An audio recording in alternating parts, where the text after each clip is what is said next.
Chapter 1068. Being the stealthy assassin once again when night descended upon Nimbosia, Michael emerged from Goddess Ava's temple, bidding farewell to Faith. The clash between the angels still raged above, filling the sky with streaks of lightning and bursts of thunder. The flashes of Croner's angels' lightning illuminated Michael's path as he walked. Thankfully, the streets are clear of citizens, Iag quipped from within Michael's coat pocket. To blend into the darkness, Michael had swapped his earlier brown robes for a black coat over his armor. These gods and angels seem like real troublemakers, Sarba grumbled. Nithroel did mention that the realm of gods is far worse than the mortal realm, Michael recalled as he moved along the rooftops, carefully avoiding the gaze of the battling angels. After several tense minutes, Michael reached the imposing temple. Close up, it appeared even grander and more imposing than from a distance. The entire structure was constructed from glass, adorned with opulent gold accents. The glass bore a deep black tint that prevented Michael from peering inside with his naked eyes. Utilizing his X-ray vision, Michael spotted Raynar's angels patrolling around the temple's exterior. There's someone inside, tied to a chair and being subjected to torture, Michael murmured, his X-ray vision revealing a figure bound in the center of the temple. However, the features of the figure remained obscured. It's likely one of Marlis' worshippers, Iag surmised. Agreeing, Michael inched closer to the temple. His inherent ability as the god of darkness rendered him nearly invisible in shadowy places. This wasn't considered the use of his powers, just a natural attribute. Blending into the darkness, Michael stealthily approached the temple. However, the main entrance was flanked by two gray armored guards, their level of cultivation hidden from Michael's view. To discern such details, he would require a specific skill from the system or a rare artifact native to this realm. We obviously can't barge through the main door, Iag suggested, glancing upwards and spotting an opening. Perhaps we could fly in through that window, Iag suggested, but Sarba quickly dismissed the idea. No, I sensed the presence of runes around us, Sarba interjected. Activating his X-ray eyes, Michael spotted shimmering runes in their vicinity. Thanks to his time spent with Eladir, the accomplished 6-star runemaster, he could faintly recognize the symbols. These runes have been placed here to prevent anyone from flying around the temple, Michael explained. You saw the runes? Are they similar to the runes in the mortal realm? Iag inquired with curiosity. Not exactly, but there are some similarities, Michael replied. Then how do you plan to ascend? Iag pressed, to which Michael grinned and rolled up his sleeves, revealing the Mark III grappling hook on his forearm. With a swift motion, he aimed at the edge above and fired the grappling hook. The hook firmly caught onto the edge, propelling Michael upwards. Inside the temple, Michael crouched on the edge of a beam, peering down at the scene below. Carefully navigating along the beams that stretched across the ceiling, he observed the activity below. That doesn't look like Marlis worshippers, unless her followers dress like kings, Iag noted with a frown. Michael concurred and focused on the man being tortured. Clad in red robes embellished with precious gems and adorned with a gold crown, the man was a stark contrast to what Marlis worshippers would appear to be. You failed your master. The hulking brute, an orc with pale green skin, taunted the man tied to the chair. Towering at 7 feet, the orc exuded an imposing and fearsome aura. Please, I have nothing but loyalty towards his grace. Please, the man pleaded desperately. How is it then that his grace's carriage was attacked by Croner's angels? Don't you know what it carried? The orc questioned, running his fingers across the man's face. His grace made you the king of Nimbosia, entrusting you with the protection of his possessions. Now that you've failed, why should his grace spare you? The orc jeered. Michael's suspicions were confirmed, but he was taken aback by the revelation. The king, Michael murmured in shock. Please. His grace must command his angels to find the culprits. The king implored, but the orc's laughter resounded. Ha ha ha, what did you think his grace was? An investigator? No, his grace doesn't stoop to that. It's your fault the carriage went missing, And you will pay the price, the orc declared, applauding mockingly. With a wave of his hand, a leather bag materialized over the king's head. No, no, no. The king's panic grew, and he struggled against the ropes that bound his arms and legs. The orc grinned and kicked the chair, sending the king crashing to the ground, his face shrouded by the leather bag. Let me enlighten you on what's about to unfold, just to pass the time. The orc chuckled with sadistic glee. Unbeknownst to both the orc and the temple's guards, Michael silently bore witness to the brutal scene from his hidden vantage point above. The orc leaned closer to the king, his voice dripping with cruelty. You see, Your Majesty, there's a method by which each drop of water can feel like a blade, a relentless torment that chips away at your sanity. A drip here, a drip there, it doesn't seem like much, does it? The king's muffled protests and frantic breathing were barely audible beneath the leather bag that covered his head. He squirmed against the ropes binding him to the chair, his body trembling with a mixture of fear and desperation. Drip, drip, drip, the orc continued with a sadistic rhythm. The anticipation becomes unbearable as you wait for that next drop to fall. The cold sensation slices through your thoughts, shattering your mind bit by bit.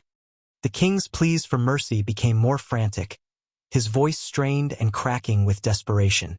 He tugged at his restraints, his struggles growing more violent as he tried to free himself from the torment that awaited him. Please, I beg you. Mercy. The king's voice wavered, his words punctuated by the erratic rhythm of the orc's description. Drip, drip, drip, the orc repeated, his tone unyielding. And as time stretches on, the drops become a constant reminder of your helplessness. Your mind races, seeking respite that never comes. The king's struggles intensified, his body racked with the anguish of his impending torture. He twisted and contorted in a desperate attempt to escape, his fear palpable even through the leather bag. Make it stop. I'll do anything you ask. The king pleaded, his voice breaking under the weight of his terror. The orc's malicious grin widened as he relished the king's torment. Ah, but you see, Your Majesty, this is the fate you've chosen for yourself. The choice to fail, to disappoint his grace, led you to this moment. The king's cries of desperation grew louder, his pleas echoing off the walls of the temple. His body convulsed as if each drop of imaginary water struck him with searing intensity. Drip, drip, drip, the orc's voice continued, a chilling refrain that underscored the king's agony. Tears mixed with sweat as the king's struggles weakened, his strength fading under the weight of the mental torture he was subjected to. The anticipation of each non-existent drop had fractured his resolve, driving him to the brink of madness. And in the shadows above, Michael watched in grim silence, his heart heavy with a mixture of pity and shock at the cruel scene unfolding below. The orc meticulously created a small hole beneath the leather bag, a hole so tiny that it allowed only a solitary droplet to escape at irregular intervals. Michael's keen eyes picked up on a rune etched onto the leather, a rune responsible for randomizing the timing of each water droplet's descent. As the first droplet touched the king's forehead, his agonized scream reverberated throughout the temple. The sound was visceral, as if he had been struck by a hammer. The orc, his face twisted into a sadistic grin, delighted in the torment he was inflicting. He shifted his gaze toward the soldiers standing nearby, their grim expressions betraying no emotion. Once this old fool's suffering comes to an end, take care of Marless worshippers, the orc commanded before vanishing from the temple in an instant. The soldiers, with silent obedience, acknowledged his orders without a word. They continued their patrols, moving stealthily through the temple's halls. Amidst the tense atmosphere, the only sounds that punctuated the air were the haunting echoes of water droplets and the king's anguished screams. Michael recognized the method well. It was the dreaded dripping machine used for torture on Earth. The realization that such a method was being employed in this world left Michael taken aback. Are we going to save him? Iag's voice trembled with uncertainty. It depends on how much he could help us. But truthfully, there's little point in rescuing him. Michael's tone turned cold and calculating. As he considered the idea of saving the king, Michael knew it was a futile endeavor. Even if he were to intervene, Raynar would simply replace the king with another pawn. Moreover, leaving the king alive could risk betrayal and expose his intentions. So, how do you plan to rescue Marlis worshippers? Ayag inquired. With good old-fashioned methods, eliminate everyone except one, and then extract information from him. Michael's smile was chilling in its intent. With that, he unsheathed his dark swords. Positioning himself on the beams, he watched the soldiers below with the aura of a deadly assassin. His dark armor and hair, fluttering in the air, added an air of lethal charm to his presence. Michael's blade swiftly dispatched the unfortunate soldier who happened to be directly beneath the beam where he crouched. After ensuring no prying eyes were upon him, he descended from the beam, striking the soldier through the head from behind. With the lifeless body in tow, he returned to his concealed vantage point above. Quite swift, Ayag couldn't help but be impressed by Michael's efficiency.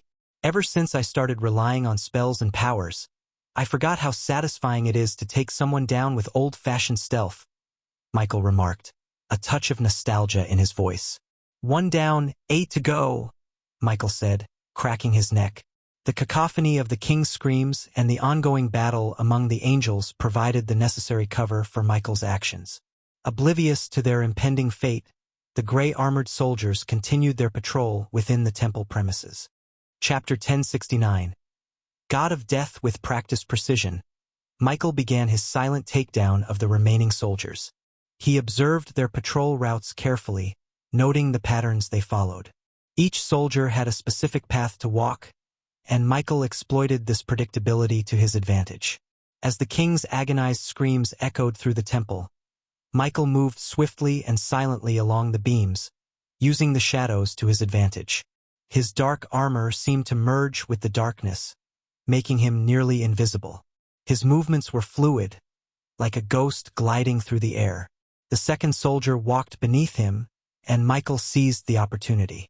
He dropped down, his blade finding its mark before the soldier could react. The body was quickly hauled up onto the beam, out of sight. Michael approached the third soldier's path, timing his movements to coincide with the soldier's turn. Just as the soldier passed beneath him, Michael executed a swift and precise strike. A paralyzing poison coated his blade, ensuring the soldier wouldn't raise an alarm. He repeated this tactic with the next 2 soldiers, eliminating them swiftly and silently. With 4 soldiers down, Michael continued his deadly dance with the remaining 4. He watched them closely, studying their patrol routes and waiting for the right moment. His movements were calculated, his strikes precise. He utilized a combination of poisons, stealth, and the element of surprise to neutralize each threat. As Michael's swift blade dispatched the 6th soldier, he noticed a shift in the king's screams. Amidst the pained cries, the king's voice took on a note of desperation. Help! Please! Anyone! The pleas for assistance were a grim reminder of the man's suffering. But Michael's focus remained on his task. He moved with practiced ease, utilizing the ceiling beams to both hide the bodies and ascend higher within the temple. For the 7th soldier, Michael employed another paralyzing poison. The soldier's movements became sluggish, his eyes widening in realization before he fell to the ground, lifeless. Michael quickly disposed of the body and continued his ascent. The 8th soldier's patrol route brought him close to the king. The king's muffled cries grew more desperate as Michael approached. Michael's blade struck true, and the soldier fell silently. Michael's movements were swift, precise, and calculated, avoiding any unnecessary noise or spilling of blood. Finally, only 1 soldier remained. Michael watched the soldier's route, biding his time. He needed information, and this soldier would provide it. As the soldier approached, Michael opted for a different approach.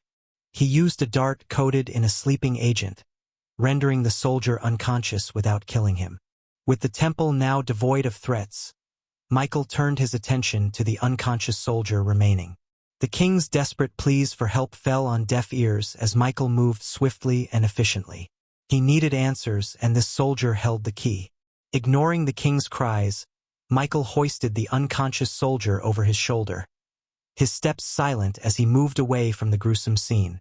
He needed a secure location for the impending interrogation. In a secluded chamber, Michael laid the soldier down.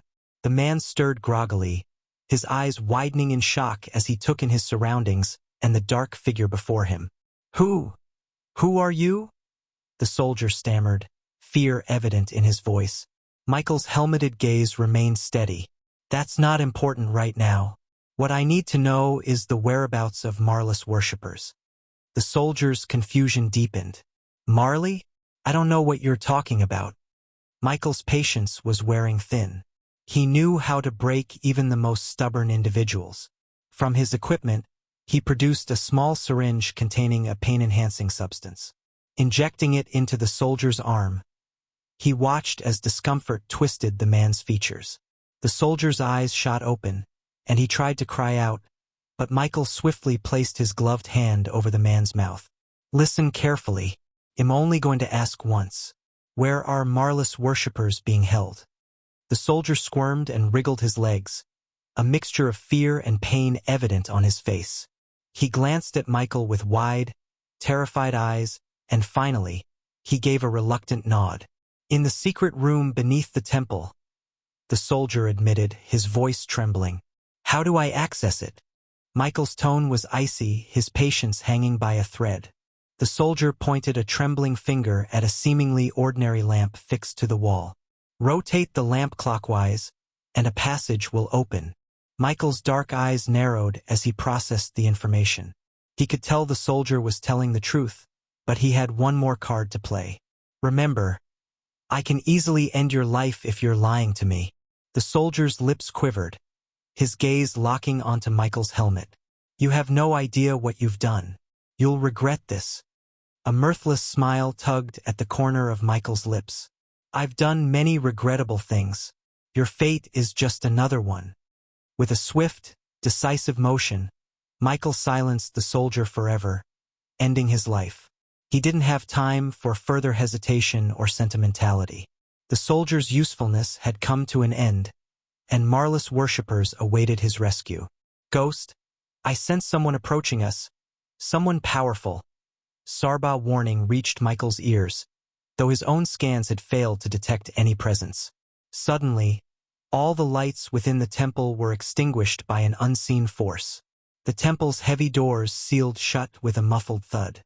In the darkness, Michael witnessed the guards stationed at the entrance collapse. His attention then turned back to the king, whose agonized cries continued to pierce the air. Just as he was about to move, a cold sensation brushed against his armor. A voice, dripping with a deadly aura, slithered from behind him. Well, what do we have here?" The voice was sneaky yet laced with danger. Michael felt a blade pressing against his armor, testing its strength. He tightened his grip on his dark swords, ready for any sudden moves. He knew he was dealing with a formidable opponent, one who had managed to approach undetected. "Thank you for adding a touch of excitement to this dreary temple." The man's tone was oddly amused. He continued to exert pressure on the blade, but Michael's armor held firm. "Nice armor," the man commented, acknowledging the challenge Michael's defenses presented. "Who are you?" Michael's voice was firm, his gaze locked on the figure behind him. He made no sudden movements, recognizing the threat this stranger posed. "An assassin of your caliber should know that the one holding the blade tends to be the one asking questions. You've orchestrated quite the spectacle here, a masterful display of assassination without alerting the guards. But I must admit, I'm more intrigued by you." The man's words dripped with intrigue and a twisted sense of admiration. Pushing Michael slightly forward, the unseen assassin allowed him to pivot around, facing his enigmatic adversary. As he turned, the veil of invisibility was lifted, revealing the assassin in all his sinister glory.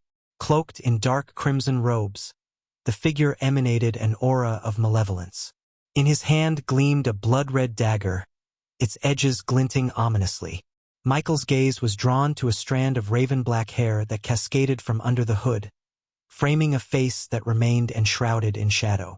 Yet, what caught Michael's attention were the eyes, glistening with a crimson hue that seemed to pierce through the darkness. Well, this is an unexpected twist. The assassin's voice was silk and steel combined, a blend of amusement and intrigue. I hadn't anticipated stumbling upon a fellow practitioner of the art. A wry smile tugged at Michael's lips. So what gave it away? The dark attire, the blades, or the fact that I'm sneaking around a guarded temple? The assassin's smile grew devilish, a gleam in his red-tinted eyes. Oh, it's more than just appearances.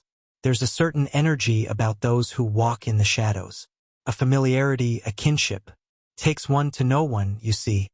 Michael cracked his neck and regarded the assassin. So, what's the next act in this little performance?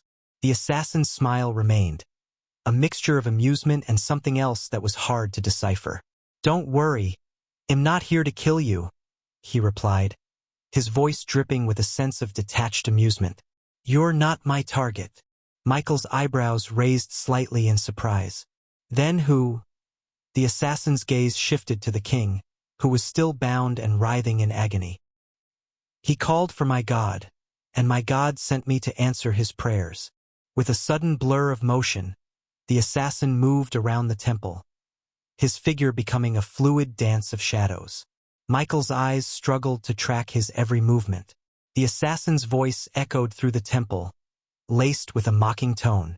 You're good, but you need to work on your speed and efficiency. As the assassin continued to dart around, his voice reached Michael, amused yet oddly sincere. I'll have my eyes on you, friend, and if there's an opening in my house, I might give you a heads up. Confusion filled Michael's expression. What house? The assassin's smile deepened. You'll know when the time comes. A question burned in Michael's mind. The King Raynar's worshipper. Did Raynar send you? The assassin's laughter filled the air, a chilling sound that seemed to reverberate through the darkness. Oh, the king now wants nothing but death. He calls for death, and my God sent me to answer his prayers. A frown creased Michael's forehead. Your God? The assassin's amusement was evident as he replied, I am an angel of death. Chapter 1070. New system functionality. Michael's frown deepened as he processed the revelation that the assassin before him was indeed an angel of death. The shock was palpable on his face, and the assassin seemed to take amusement in it. Normally, encountering an angel of death would be your final moment. The assassin taunted, a smugness underlying his words. But for you, I'll make an exception. Why? Michael's curiosity pushed him to question, seeking understanding. However, before an answer came, the assassin's movement caught him off guard. In a blur of blue, the assassin appeared behind Michael. Reacting swiftly, Michael spun around, only to see the assassin swiftly retreat a few feet away. He's showing off, Ayag muttered, clearly unimpressed. The assassin then took a moment to showcase his eerie fascination with his dagger. Licking its surface with an almost sickening relish, he charged at Michael with the dagger held high. Michael's instincts took over, and he raised his dark sword to block the incoming strike. Slow, the assassin remarked casually, as he attempted a swift slash toward Michael's throat. Reacting with lightning reflexes, Michael bent backward, his body forming a near-perfect arc to evade the dagger's edge. He countered with a powerful swing of his leg, aiming a kick at the assassin. Nice flexibility, the assassin commented, sounding like he was critiquing a performance. In the blink of an eye, the assassin leaped into the air, disappearing from Michael's direct line of sight. Where is he? Can you sense him, Sarba? Ayag asked, remaining in Michael's black coat. No, Sarba said. Sarba's inability to sense the assassin's location added to the challenge. Michael activated his X-ray vision, scanning his surroundings for any trace of the elusive opponent. Yet, the assassin managed to surprise him once again, materializing above his head. Reacting on pure instinct, Michael lunged backward, narrowly evading the assassin's aerial attack. The assassin adjusted his trajectory with uncanny agility, delivering a powerful kick to Michael's chest that sent him hurtling through the air. Gritting his teeth, Michael quickly regained his bearings, using his momentum to stabilize himself. He charged forward, channeling every ounce of his physical speed into his movements. His dark sword sliced through the air with deadly precision, a testament to his combat prowess. "You're quite the swordsman, but your skill with other weapons could use work," the assassin casually critiqued Michael's swordsmanship. With an effortless grace, the assassin deftly dodged and parried Michael's attacks. Abruptly, he halted his movements, his gaze locking onto Michael as a smile graced his lips. "I'll be keeping an eye on you." The assassin's words hung in the air, a promise of future encounters before he vanished from sight. The next moment, he materialized beside the king, who was still lost in his agonized screams. The king's frantic cries for help seemed to take no notice of the angel of death at his side. Michael watched, a silent observer, as the assassin's blade traced chilling lines across the king's face. The sensation of the cold blade seemed to snap the king back from the brink of madness. Who are you?" The king's trembling voice quivered with fear, but his question was cut short by the swift, brutal motion of the assassin's blade. Blood sprayed, the king's gurgled attempt at speech silenced as his throat was ruthlessly cut. The pool of red expanded beneath the lifeless form. As the angel of death rose from the king's body, his gaze locked onto Michael's. The temple seemed to hang heavy with the stench of death. The assassin's words were a chilling warning as he spoke directly to Michael. "This temple reeks of death. Don't disappoint me by dying." His voice carried a hint of amusement and finality. A dark crimson-red smoke enveloped the assassin, obscuring him from view. And then, as quickly as he had appeared, the smoke dissipated into nothingness, taking the angel of death with it. After the angel of death's departure, Michael's brow furrowed, and he pivoted toward the lamp as the assassin had instructed. The prospect of the temple reeking of death weighed heavily on his thoughts, a mystery he intended to unravel. For now, his purpose was clear: to investigate the hidden path that might lead him to Marlis worshippers. Sarba's voice carried a heavy undertone as he questioned, "What did he mean by reeking of death?"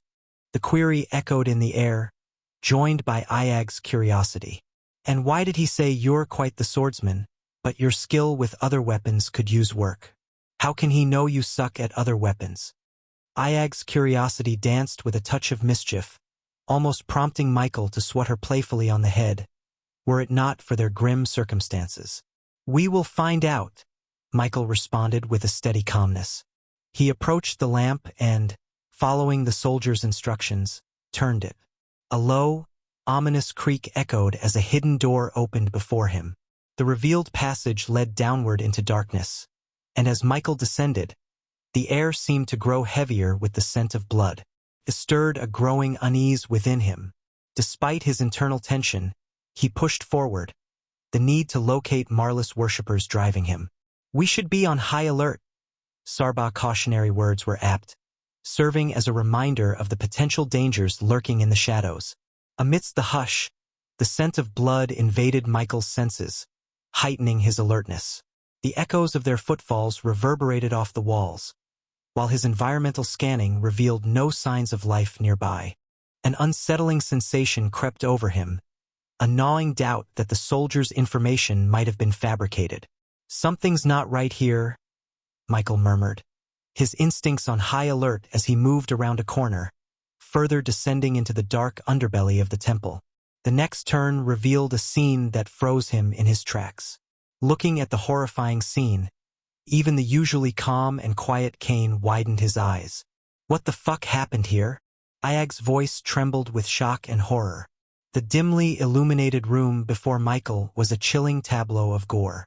Blood seemed to coat every surface, and the air was heavy with the stench of death. His eyes scanned the gruesome scene, revealing bodies nailed to walls and strewn across the floor, their tortured forms bearing the marks of unimaginable cruelty. Amidst the grisly tableau, Michael's gaze settled on a lifeless woman, a faint glow emanating from the medallion around her neck. As he cautiously approached, his steps mingling with the blood underfoot, he reached out to pick up the tree-shaped medallion. A pulse of energy coursed through him as he held it in his hand. "They must be Marlis worshippers," Sarba's voice trembled, the weight of the tragedy evident in his tone. Even his normally sharp demeanor was softened by the heartrending scene before them. The damn orc was talking about their corpses. Ayag's voice quivered with anger, her frustration at the senseless violence palpable. Michael wasn't prone to sentimentality or shedding tears, having taken lives when necessary, but even he felt a pang of empathy for Marlis' followers.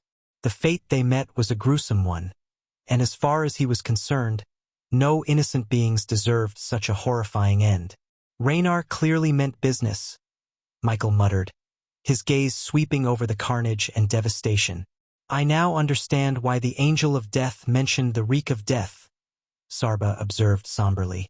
The weight of the situation pressed down on them, leaving Ayag seeking answers. So, what's our next move? There is nothing we can do. We should report this to Marley and let her decide how to handle it. Michael's response was a mixture of resignation and practicality. Ayag, however, held a different perspective. I think we should do something, Ghost. Like what?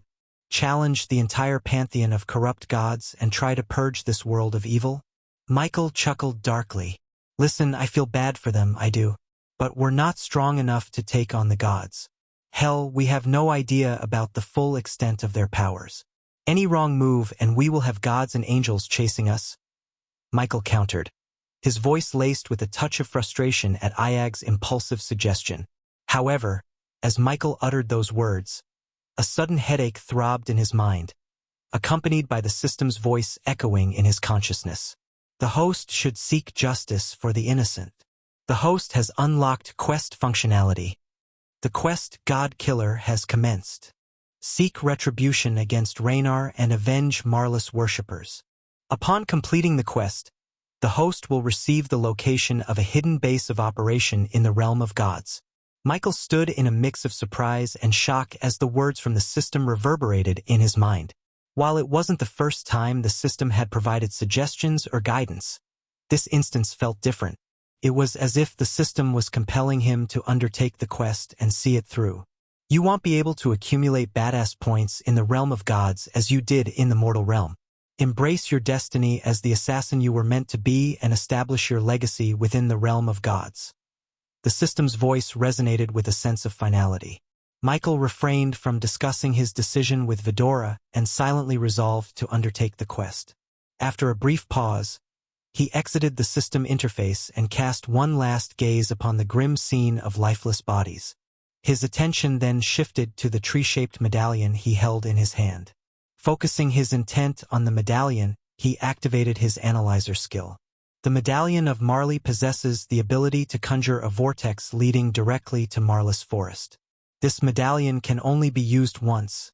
Relayed the analyzer skill's information to Michael.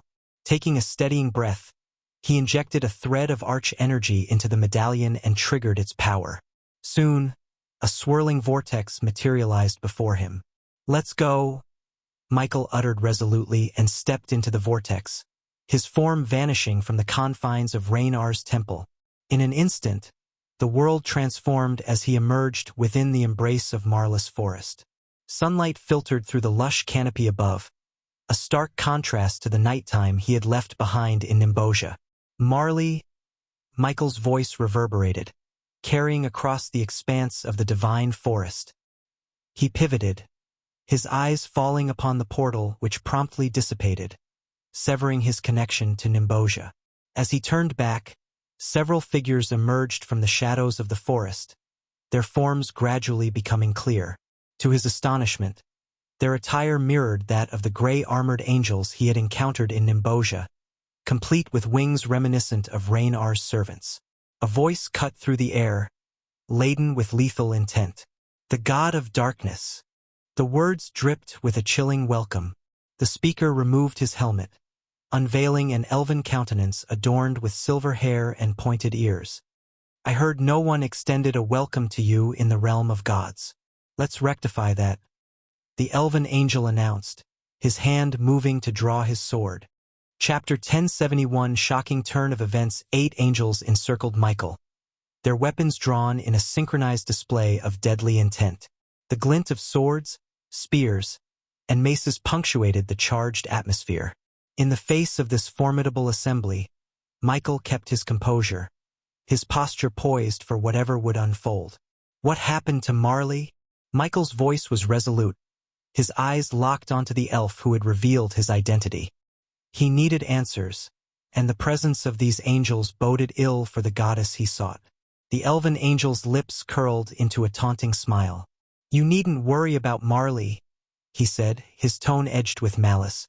The reply was cryptic, unsettling Michael further. As the tension escalated, the angels tightened their formation, readying for conflict. Their elemental weapons gleamed ominously, exuding a premonition of the impending battle. Michael's instincts surged, a testament to his honed skills as an assassin, and his fingers flexed around the hilts of his dark swords. It was then that the elven angel spoke again, his voice dripping with mockery. "You really thought you can waltz into our world and go undetected?" He chuckled, the sound a mixture of amusement and condescension. "We know what you are, the god of darkness, the harbinger of chaos." Michael's eyes flickered with a blend of surprise and unease. How did they know about him? "We aren't as ignorant as you might believe," the elven angel continued, his voice low and measured. "We've observed your actions, seen your defiance. But do you truly comprehend the powers that reside within this realm?" The 8 angels shifted, their stance shifting to one of readiness. Michael could sense an aura around them, a resonance with their weapons, a growing energy that mirrored Raynar's essence. "We are at the elemental attunement realm," the elven angel explained, his voice tinged with satisfaction. "Raynar, the level 4 god of this realm, granted us a sliver of his power. It allows us to temporarily tap into his strength, to channel his dominion over nature and elements." Michael's mind raced, piecing together the implications of their revelation. These angels weren't merely powerful on their own. They were empowered by Raynar himself. The fight ahead had just become infinitely more challenging. "This is our world," the elven angel declared, his companions radiating an intense energy. "And you stand alone." Suddenly, as if in perfect synchronization, the 8 angels surged forward, a deadly whirlwind of motion converging upon Michael from every angle. Their movements were a blur, their wings propelling them at astonishing speed, leaving streaks of light in their wake. The elven angel's voice taunted him, the words carrying on the wind like a venomous melody. "Rogue god, did you think you could stand against us? You dare challenge the might of Raynar?" Michael's instincts surged, his senses honed by years of training and countless battles. He reacted swiftly, his dark swords dancing in his hands as he deflected the first onslaught of attacks. But the angels were relentless, their strikes precise and coordinated. A blow from a mace was intercepted by Michael's crossed blades, the impact reverberating through his arms. Before he could recover, a gust of wind signaled the elven angel's approach. The elf's fist met Michael's side, and the force sent him hurtling through the air, crashing into a tree that splintered upon impact. Gritting his teeth against the pain, Michael pushed off from the wreckage of the tree and met the next wave of assaults head-on. His movements were a dance of darkness, his swords weaving intricate patterns as he countered their attacks. But the angels' speed and power were undeniable, their elemental weapons lashing out with a potency that threatened to overwhelm him. The clash of metal against metal echoed through the forest, a symphony of violence and determination. Michael's strikes were precise, his movements fluid as he parried and struck, seeking vulnerabilities amidst the storm of attacks. Yet, the angels' synchronized assault proved a formidable challenge, their seamless coordination closing off any openings. With each exchange, Michael's body absorbed the impact of blows, bruises and cuts accumulating like badges of honor. The elven angel's laughter seemed to hang in the air, a constant reminder of the odds stacked against him. The elven angel lunged again, his speed leaving trails of ethereal light. Michael anticipated the attack, sidestepping just in time. But the elf's feint masked his true intention. A gust of wind buffeted Michael from the side, followed by a powerful kick that sent him sprawling across the forest floor. "Why are they so powerful?" Iag's voice whispered from the depths of Michael's coat pocket, voicing the question that echoed in Michael's mind. The strength of the angels wasn't solely derived from their own might. They shared an intricate connection with Reynard, their god, which bestowed upon them a portion of his power. If they were to fully harness Reynard's grace, it would allow them to temporarily emulate the prowess of a level 4 god. As Michael rose from another brutal blow, his lips curled into an unexpected smile, his laughter ringing out amidst the fierce battle. It's been a while since I faced a challenge like this. Feels good to finally have formidable opponents, he admitted, his excitement palpable. The elven angel's taunting words only fueled the fire within Michael. Why hesitate, god of darkness? Unleash your divine powers and draw the pantheon to us. The elf sneered, his words carrying both mockery and a hint of curiosity. The skirmish briefly halted as both sides exchanged words, a tense pause in the midst of chaos. Surprised, rogue god, we know your reluctance to unleash your full might. The pantheon would sense you the moment you do. Wouldn't it be simpler to surrender yourself? The elf's smirk seemed to pierce through Michael's defenses. But Michael's response was laced with defiance. Why offer surrender over death? Let me guess, you're incapable of killing a god, he retorted, hoping to glean any information from the angel about the intricacies of god-killing. A pause hung in the air as Michael prodded the elven angel further. Perhaps you're unaware of how to kill a god? Michael asked with a skeptical tone. There are far worse fates than death, the angel responded cryptically, leaving Michael to ponder the mysterious words. Like what? Michael pressed, his curiosity evident. The angel's response was a wicked grin, a clear indication that their intention wasn't to provide answers like Marley often did.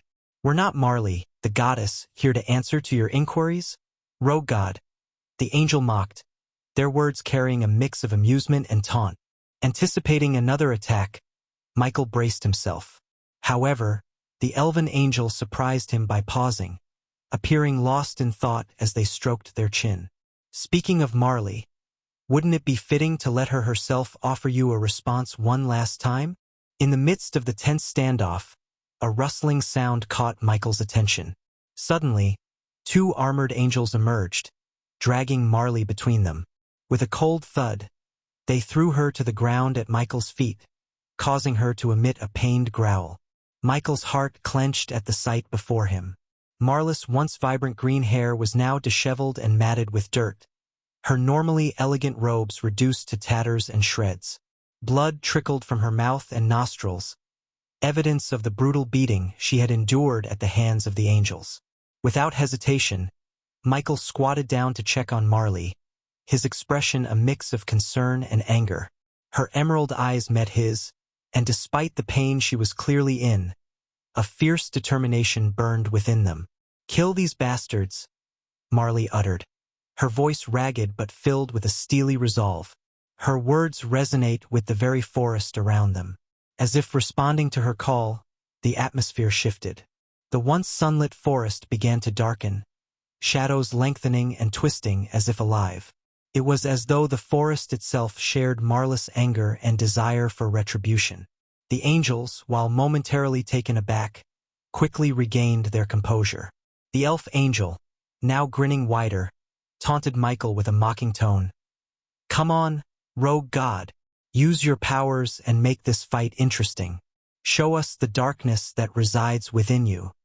Michael's eyes, usually a vibrant blue, transformed before their very eyes. They turned pitch black, devoid of any light or emotion. As Michael prepared to unleash his powers upon the angels, a sharp pain suddenly seared through his neck. He glanced downward, only to find Marley grinning at him, her hand firmly gripping a dagger that was embedded in his exposed neck. Shocked and betrayed, Michael clutched his neck as blood sprayed from the wound. Marley's unexpected act left him vulnerable, and she swiftly withdrew the dagger, striking him again. In his dire situation, Iag couldn't remain hidden any longer. The three-headed hydra burst out of Michael's pocket, perching on his shoulder. Iag's mouth opened, unleashing a powerful sonic wave that sent Marley hurtling through the air. Amidst the chaos, the elven angel sneered, "A hydra!"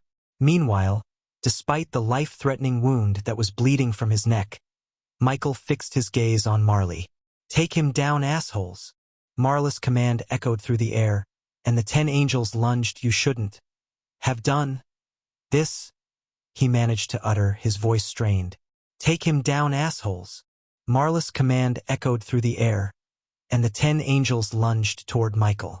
Yet, at that critical moment, Cain shut his eyes tightly before snapping them open, emitting a resounding roar. His roar seemed to tear open a transient portal of teleportation around Michael, and the portal enveloped him. Before the charging angels could reach him, Michael vanished completely from sight. "What the fuck just happened?" Marley exclaimed in sheer astonishment as the Hydra unleashed its unexpected power. "You moron!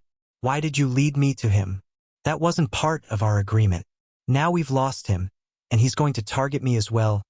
Marla's voice roared at the elf, her frustration evident. "The dagger you used bears a unique poison, a gift from Raynar. We may not be able to outright kill a god, but it doesn't mean we can't harm them," the angel explained with an ominous tone. Chapter 1072, The Realm of Hades. Both Sarba and Iag were unaware of Cain's teleportation ability, but in that moment, more immediate concerns took precedence over questioning him. To their astonishment, they found themselves inside a familiar location, the temple of the goddess of healing, Ava. As Michael abruptly materialized within the temple, Faith was taken aback. She rushed to his side, her worry evident in her expression. "What happened?" Faith's concern was palpable as Michael clutched his throat and collapsed, blood continuing to spurt from the wound. Faith's attention was also drawn to the 3-headed Hydra perched on Michael's shoulder. Iag wasted no time in explaining the urgency of the situation. "We can't waste time on explanations. Heal him," Iag urged urgently. Realizing the gravity of the situation, Faith swiftly waved her hand, and a soothing green wave emanated from her, gently enveloping the hall. As the wave passed over the patients in the temple, they all slipped into a peaceful slumber. "We need to take him to my chamber," Faith declared decisively. With another wave of her hand, an invisible force lifted Michael off the ground and guided him through the doorway. Through the threshold, he was carried into Faith's private chamber. Vidora settled on Michael's chest, their concern evident in their gaze. Faith's chamber exuded a sense of coziness, with a carved wooden statue of a woman positioned at its forefront. Flowers were carefully arranged at the feet of the statue. Throughout the room, several herbs grew in pots, emitting a soothing aroma. Glowing emerald green runes were scattered around the room, adding an enchanting touch. The space was imbued with an atmosphere of healing. "His healing potion is failing to heal him," Sarba said, pointing his gaze at Michael's arm where the APD, automatic potion and pill dispenser, was built in. Faith touched Michael's blood and sensed Deeth's healing potion in his blood. "His healing potion is ineffective," Sarba remarked, his gaze fixed on the built-in APD, automatic potion and pill dispenser, on Michael's arm. Faith reached out and touched Michael's blood, sensing the presence of the healing potion within it. "No, it's what keeping him." Faith's words were cut short abruptly. Iag noticed the sudden pause and followed Faith's gaze to the statue in the room, its eyes emitting a radiant emerald green glow. "Is he a god?" Faith directed the question at Vidora, the 3-headed Hydra on Michael's chest. Caught off guard by the intensity in Faith's eyes, all 3 heads of the Hydra hesitated. Faith's unwavering determination, however, prompted a response. "The longer you delay, the more you risk losing him." Faith's voice turned cold and resolute. Once again, Faith pressed for an answer. "Is he a god or not?" This time, her voice held an even deeper chill. "Yes," Sarba finally admitted, despite Iag's exasperated reaction to his revelation. "Idiot," Iag grumbled, but Faith paid her no mind. "He is a god, yes, so he cannot die," Cain confirmed, but Faith was already busy collecting herbs around the room. "My duty as a healer extends to all, regardless of their status or nature," Faith declared. Despite the potential risks to her temple and colleagues, her oath to the goddess of healing compelled her to aid anyone in need. Though aiding a rogue god might jeopardize her temple and its occupants, Faith chose to prioritize her healing duty towards Michael. While a god may not die, there exist fates worse than death for them, Faith explained. Iag was taken aback by her words. That angel said something similar, Iag murmured, though Faith didn't delve into further investigation. Her focus was healing the rogue god, not unraveling mysteries. What do you mean? Cain inquired. Faith gently removed Michael's hand from his throat and placed a cloth on the wound before closing her eyes. Her hands emitted a dim green glow, transferring the energy to Michael. The glow then formed a protective layer over his wound. If a god sustains severe injuries, their soul can become temporarily trapped in Hades. The longer their body remains unhealed, the longer their soul remains in this state. Faith explained solemnly as she applied more herbs to the wound. That doesn't make sense. How is that possible? Iag voiced her confusion. Undeterred, Faith focused intently on the wound. Her devotion to goddess Ava had bestowed her with special sight, enabling her to perceive what was hidden from normal vision. He was stabbed with a blade dipped in Emperor Nagin's poison. It's incredibly rare. Who could have done this? Faith couldn't contain her question, wondering who could have inflicted such a wound. Emperor Nagins were exceedingly uncommon and potent serpents, existing alongside the realm's monsters. It was said they could devour a god's soul, a theory the gods didn't dare to test. These ancient creatures were elusive, and even the gods wouldn't seek them out for experimentation. One thing was certain. Emperor Nagin's poison had the power to corrode a god's physical body and blood to the point where their soul became trapped within Hades. That Marley? She did this? Iag hissed with a venomous tone. Once again, Faith found herself taken aback. But before she could respond, Cain interjected. If a god's soul is trapped in Hades, does that mean they're considered dead? Cain's curiosity emerged. Shut up, you fool. He's not dead, and now's not the time for a history lesson, Iag snapped. No, the soul will eventually return to its body. However, what emerges from Hades might not be the same soul that entered.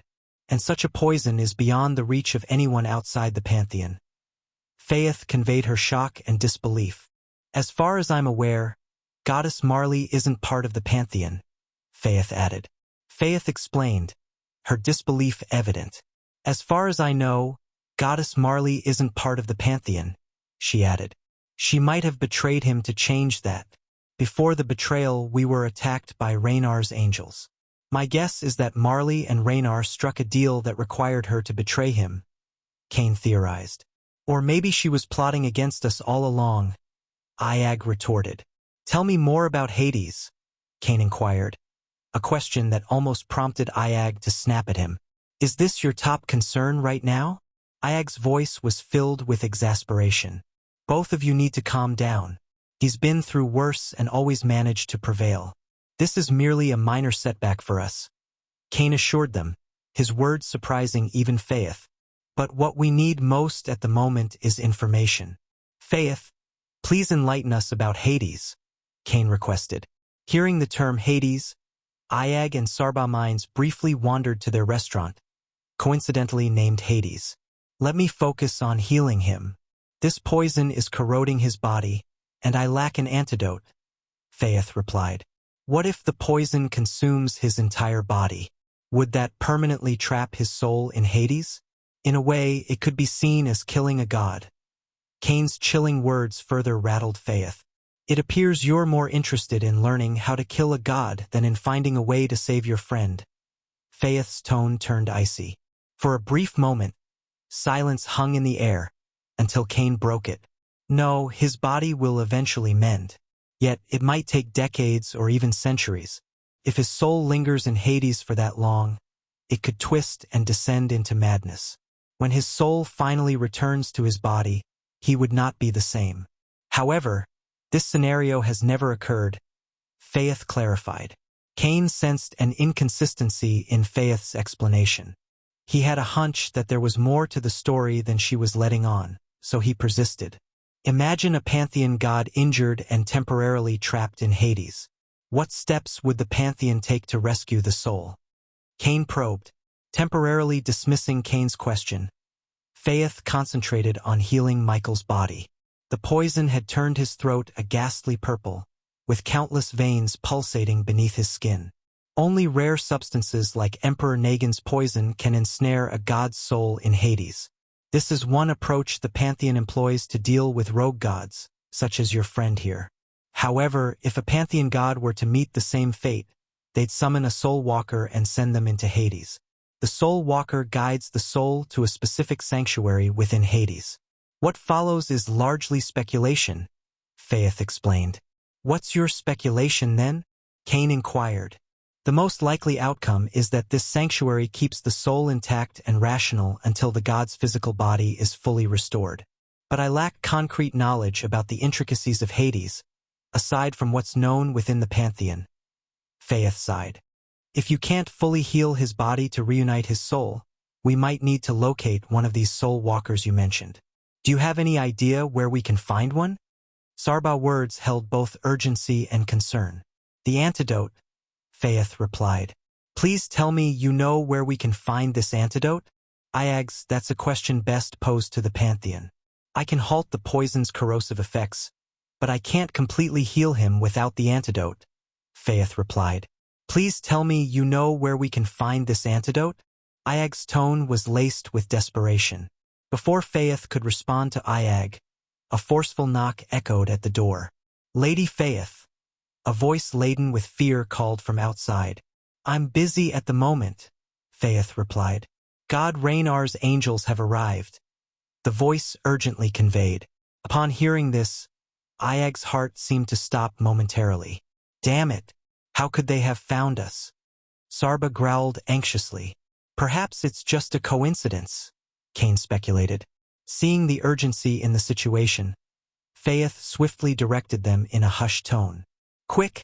Get under here, she whispered, waving her hand as the wooden floor beneath them creaked open.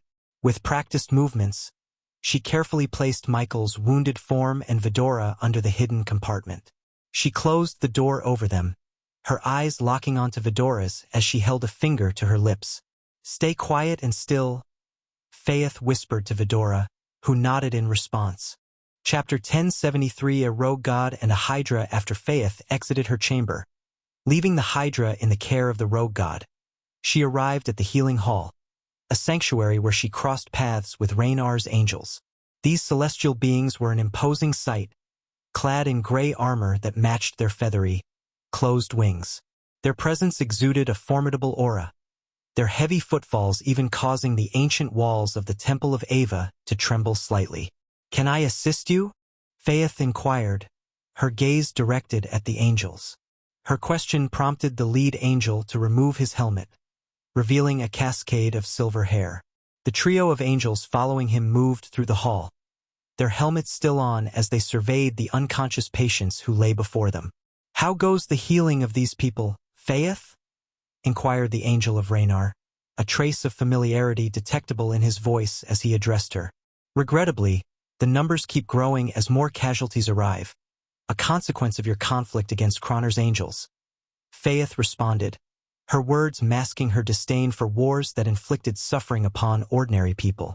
People should turn to God Raynar in prayer more fervently. The greater their devotion, the swifter we can bring this war to an end. The angel stated, his tone devoid of concern for the populace. To him, the people were but sources of energy for God Raynar, their well-being secondary. Many gods shared this perspective, treating their subjects as mere tools to generate faith energy. Rarely did they extend a helping hand to those in need or actively work to improve their lives and foster genuine devotion. Instead, they appointed representatives to govern and expected the populace to pray relentlessly. It's needless to remind you that most of these individuals now lie here due to shockwaves from your battles, their homes collapsing upon them. Granting them entry to the temple would be a humanitarian gesture. Rodney? Faith spoke, a hint of emotion seeping into her voice as she addressed Rodney with familiarity. We have indeed permitted entry to the temple, though not to the commoners. The temple is not a place for such riffraff to wander into. It is a sacred space, Rodney retorted with a smug chuckle. Both you and I know that nobles don't devote themselves to the gods as fervently as commoners do. Allowing only the nobility access while barring the commoners goes against the principles we stand for. Faith voiced her disapproval. Divide and conquer. Faith. God Raynar is not like your goddess Ava. Your goddess advocated unity above all else, and what did that lead to? Her own realm turned against her, banishing her. Rodney's voice dripped with arrogance and mockery, directed at goddess Ava. Faith's blood simmered at Rodney's words, her temper flaring. But she maintained her composure, understanding that her anger could provoke Raynar into destroying the temple. Its destruction would leave the people without refuge, countless lives lost. However, my purpose here does not involve delving into the complexities of ruling a realm, Rodney drawled as he walked past Faith, his gaze sweeping across the hall as if searching for something. Why have you come, Rodney? Faith queried. We've detected an unusual teleportation energy within the kingdom. Faith. You know well that teleportation portals are forbidden within the kingdom.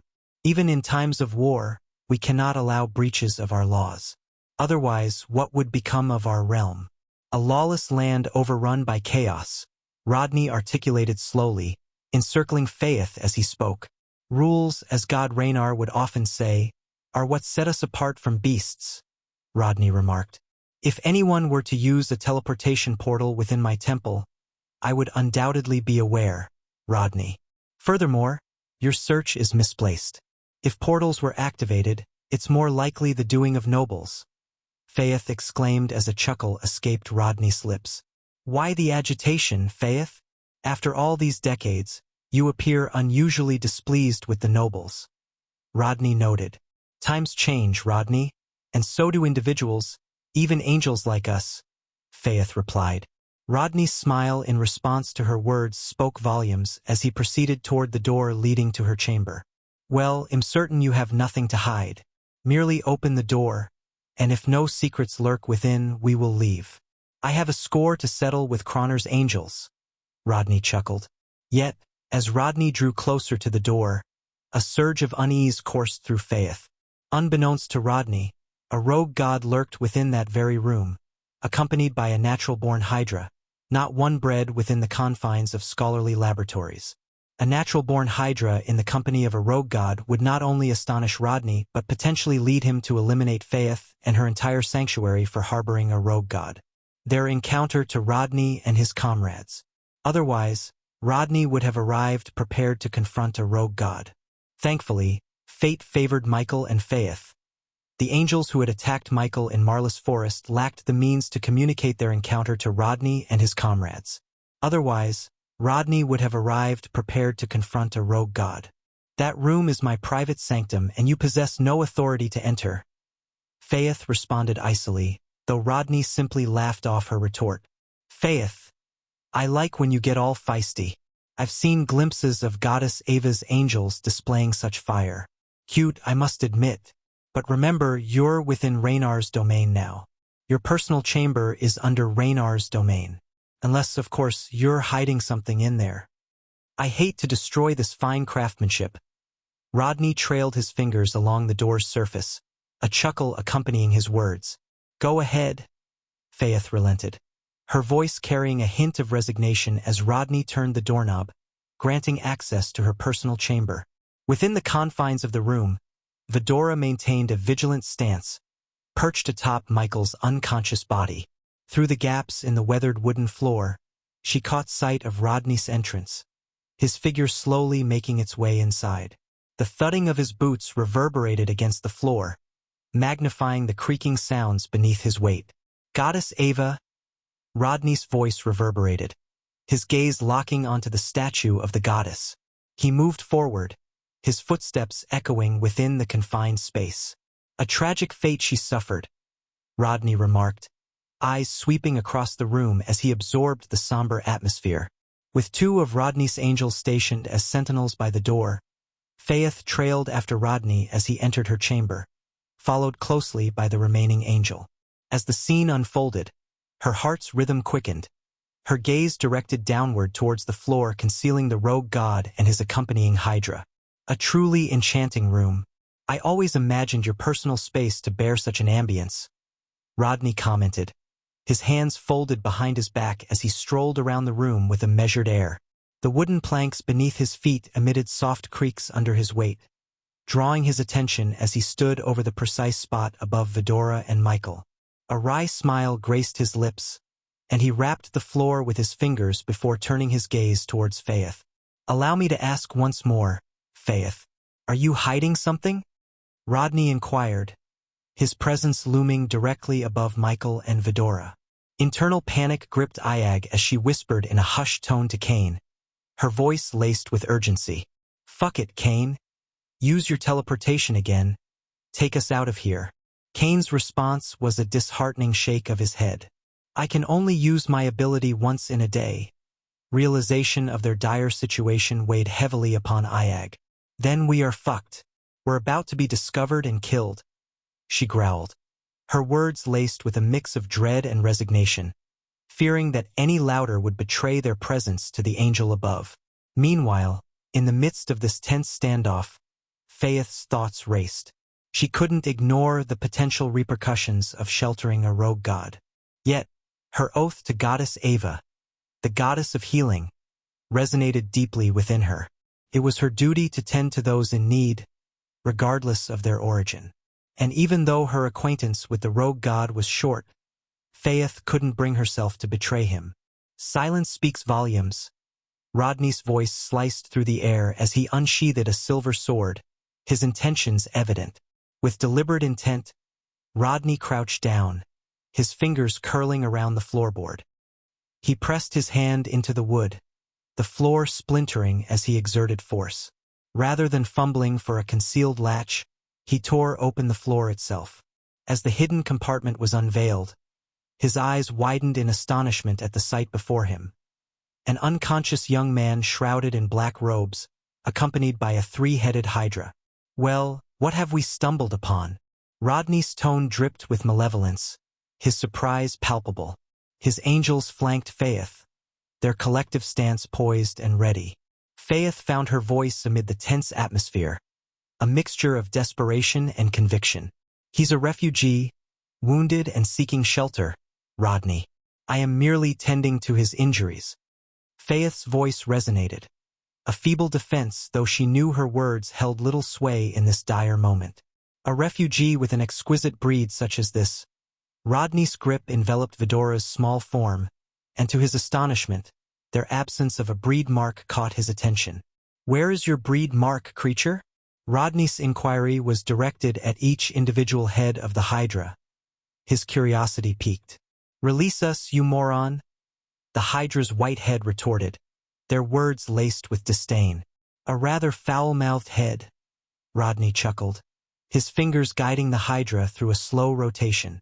Simultaneously, one of Rodney's angels approached Michael's unconscious body, hoisting it from the ground and unceremoniously dropping it onto the floor. Captain, take a look at this. A hushed voice reached Faith's ears, prompting her attention towards the angel who had flung the rogue god to the ground. Rodney advanced a few steps toward the incapacitated rogue god, his foot coming to rest atop Michael's chest, his eyes diligently scanning Vidora's form for any trace of a breed mark. Unbeknownst to Rodney, his foot pressed against the chest of a rogue god whose true identity remained concealed. Faith, could this be the secret you're safeguarding? A naturally born Hydra? Rodney inquired, under the impression that it was the three-headed Hydra Faith had striven to keep hidden. Before Faith could utter a response, Rodney's subordinate pointed urgently at Michael's neck, diverting Rodney's attention. What is it? Rodney queried. Leave him alone, you winged fuck. Ayag's struggles resounded futilely against Rodney's grip. However, Rodney disregarded her protests, zeroing in on Michael's neck. It appears to be Emperor Nagin's venom. The angel's observation rippled through the room. Rodney's eyes glimmered with disbelief. The previously carefree, aloof smile that graced his features now dissolved as realization gradually dawned upon him. Yet he's alive, and that can only mean. Rodney's words lingered, A spark of realization ignited within Rodney's eyes, replacing the nonchalant smile that had once graced his features. Slowly, he turned away, his gaze fixing on Faith. "Faith, you are hiding a rogue god in your room?" Rodney declared, the angels at his side drawing their swords in readiness. Even an angel as typically casual as Rodney wouldn't underestimate the danger posed by a rogue god, regardless of their state. As Michael lay unconscious, the angels recognized the potential danger of anyone aiding such a being, and they prepared to address it with utmost seriousness. Chapter 1074 An Angel from the Pantheon. "I've always suspected you of engaging in covert activities, Faith, but this is on a whole other level." Rodney's voice conveyed shock and disbelief. "A rogue god paired with a naturally born hydra. It seems Fortuna herself has graced me with her favor," Rodney exclaimed, a chuckle of disbelief escaping him. "Unfortunately, Fortuna seems to have turned a blind eye to you. Not even your goddess Ava, were she to reveal herself, could shield you from the consequences now. Once Raynar finishes with all of you, the Pantheon will learn of your betrayal." Rodney's words dripped with cold intent, his focus on Faith unwavering. "Leave her out of this," Sarbaugh's voice growled, only to be met with Rodney's tightening grip on Vidora, eliciting pained growls from each of the Hydra's heads. "Seize her," Rodney ordered the angel positioned behind Faith. With swift efficiency, the angel grasped Faith's wrists, her struggles proving futile against their superior strength. In matters of battle and combat, Faith and the angels of goddess Ava were no match for the formidable might of Raynar's trained warriors. While Faith's kind was dedicated to healing, Raynar's angels were honed into formidable warriors. "You, my dear, are about to become a prized exhibit in Raynar's collection," Rodney mused, his gaze fixed upon Vidora. "You can inflict whatever punishment you wish upon me, but spare this temple," Faith pleaded, her voice laced with desperation as the angel behind her twisted her arm, securing golden shackles around her wrists. "Don't be silly, Faith. This temple is beyond salvation now. Its fate was sealed when the moment you chose to shelter a rogue god." Rodney chuckled coldly. "But you are indeed a blessed one. Once I inform Raynar of this, he will personally come to flood this temple to the ground."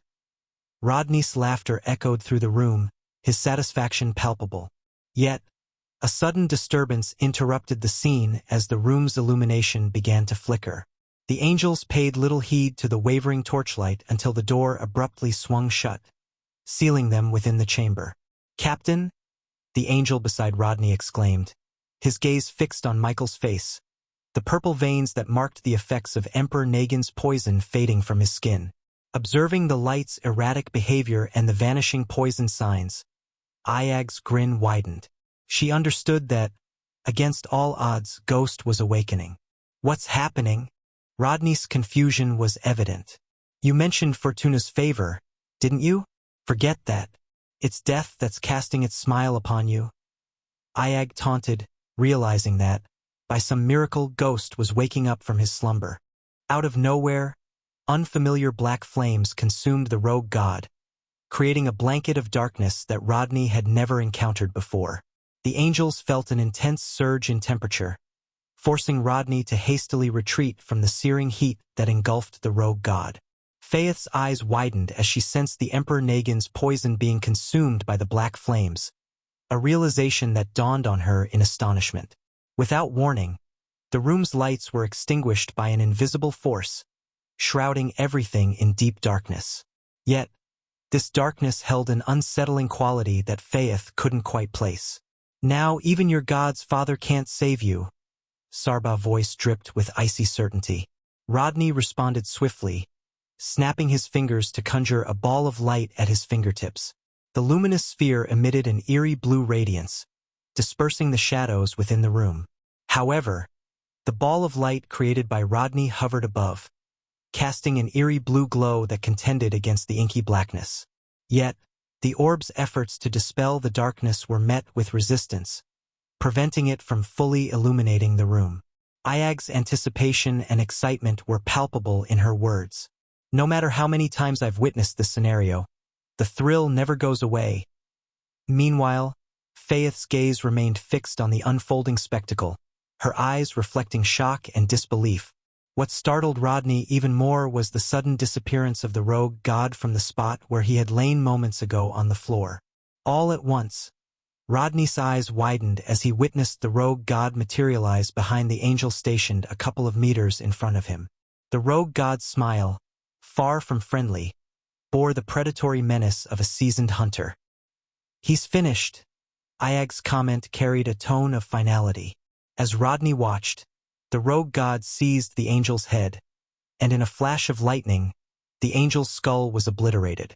Blood and fragments of the helmet sprayed in a gruesome display. Before Rodney could even react, a searing pain erupted in his hand. Glancing at his hand, which clutched the hydra, he was met with a gruesome spray of blood gushing from his severed wrist. The shock of the moment gripped him only as the realization dawned. Faith's horror-stricken gaze was fixed on the unfolding brutality as the rogue god systematically dispatched each angel. Beyond the temple walls, deafening thunderclaps reverberated through the kingdom, while crimson lightning streaks illuminated the sky. Within the chamber, Michael unleashed his godly powers without restraint. "Ah!" Rodney's scream pierced the air, his surroundings crackling with lightning.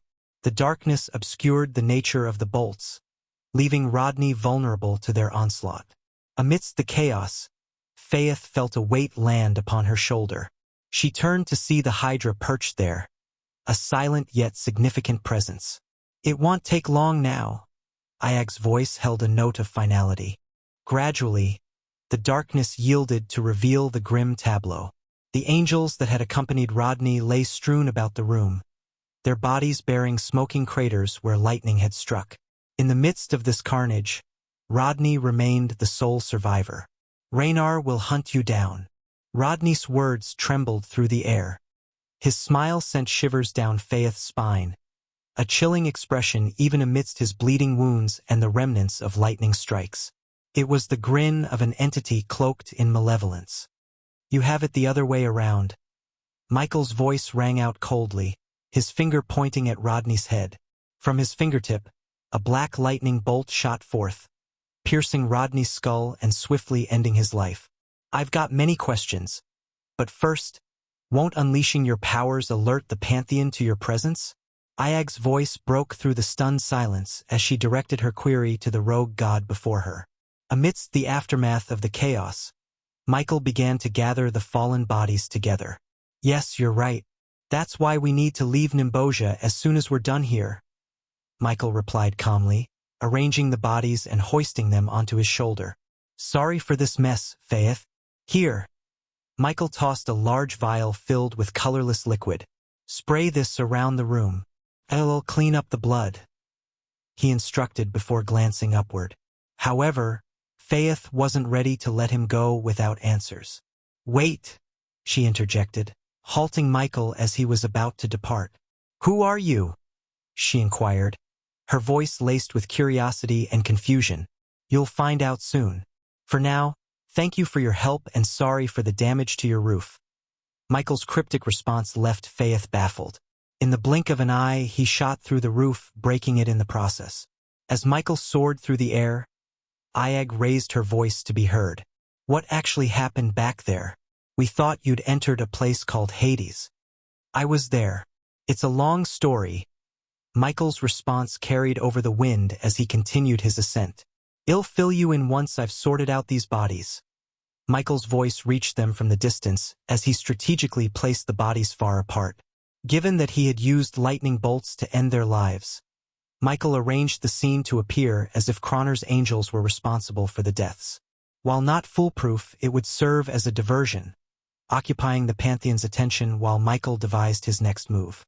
"So, you were in Hades. What is that place exactly?" Faith mentioned it's where a god's soul goes temporarily when their physical body is harmed. Sarba inquired, observing as Michael meticulously set up the fabricated scene of the murders. "Sort of. I had some assistance while I was there," Michael responded, offering a glimpse into his otherworldly experience. "And who or what provided this assistance within Hades?" Iag inquired as she observed Michael's efficient movements, each body being meticulously arranged through his almost instantaneous teleportations. Dagon, Michael uttered the name with a weight that seemed to resonate through the air. The mention of the ruler of Hell's name sent a shiver through the air, unsettling Vidora as they had never anticipated such an unexpected alliance with Hell's ruler. Meanwhile, a striking figure descended from the heavens somewhere else in a different part of the realm.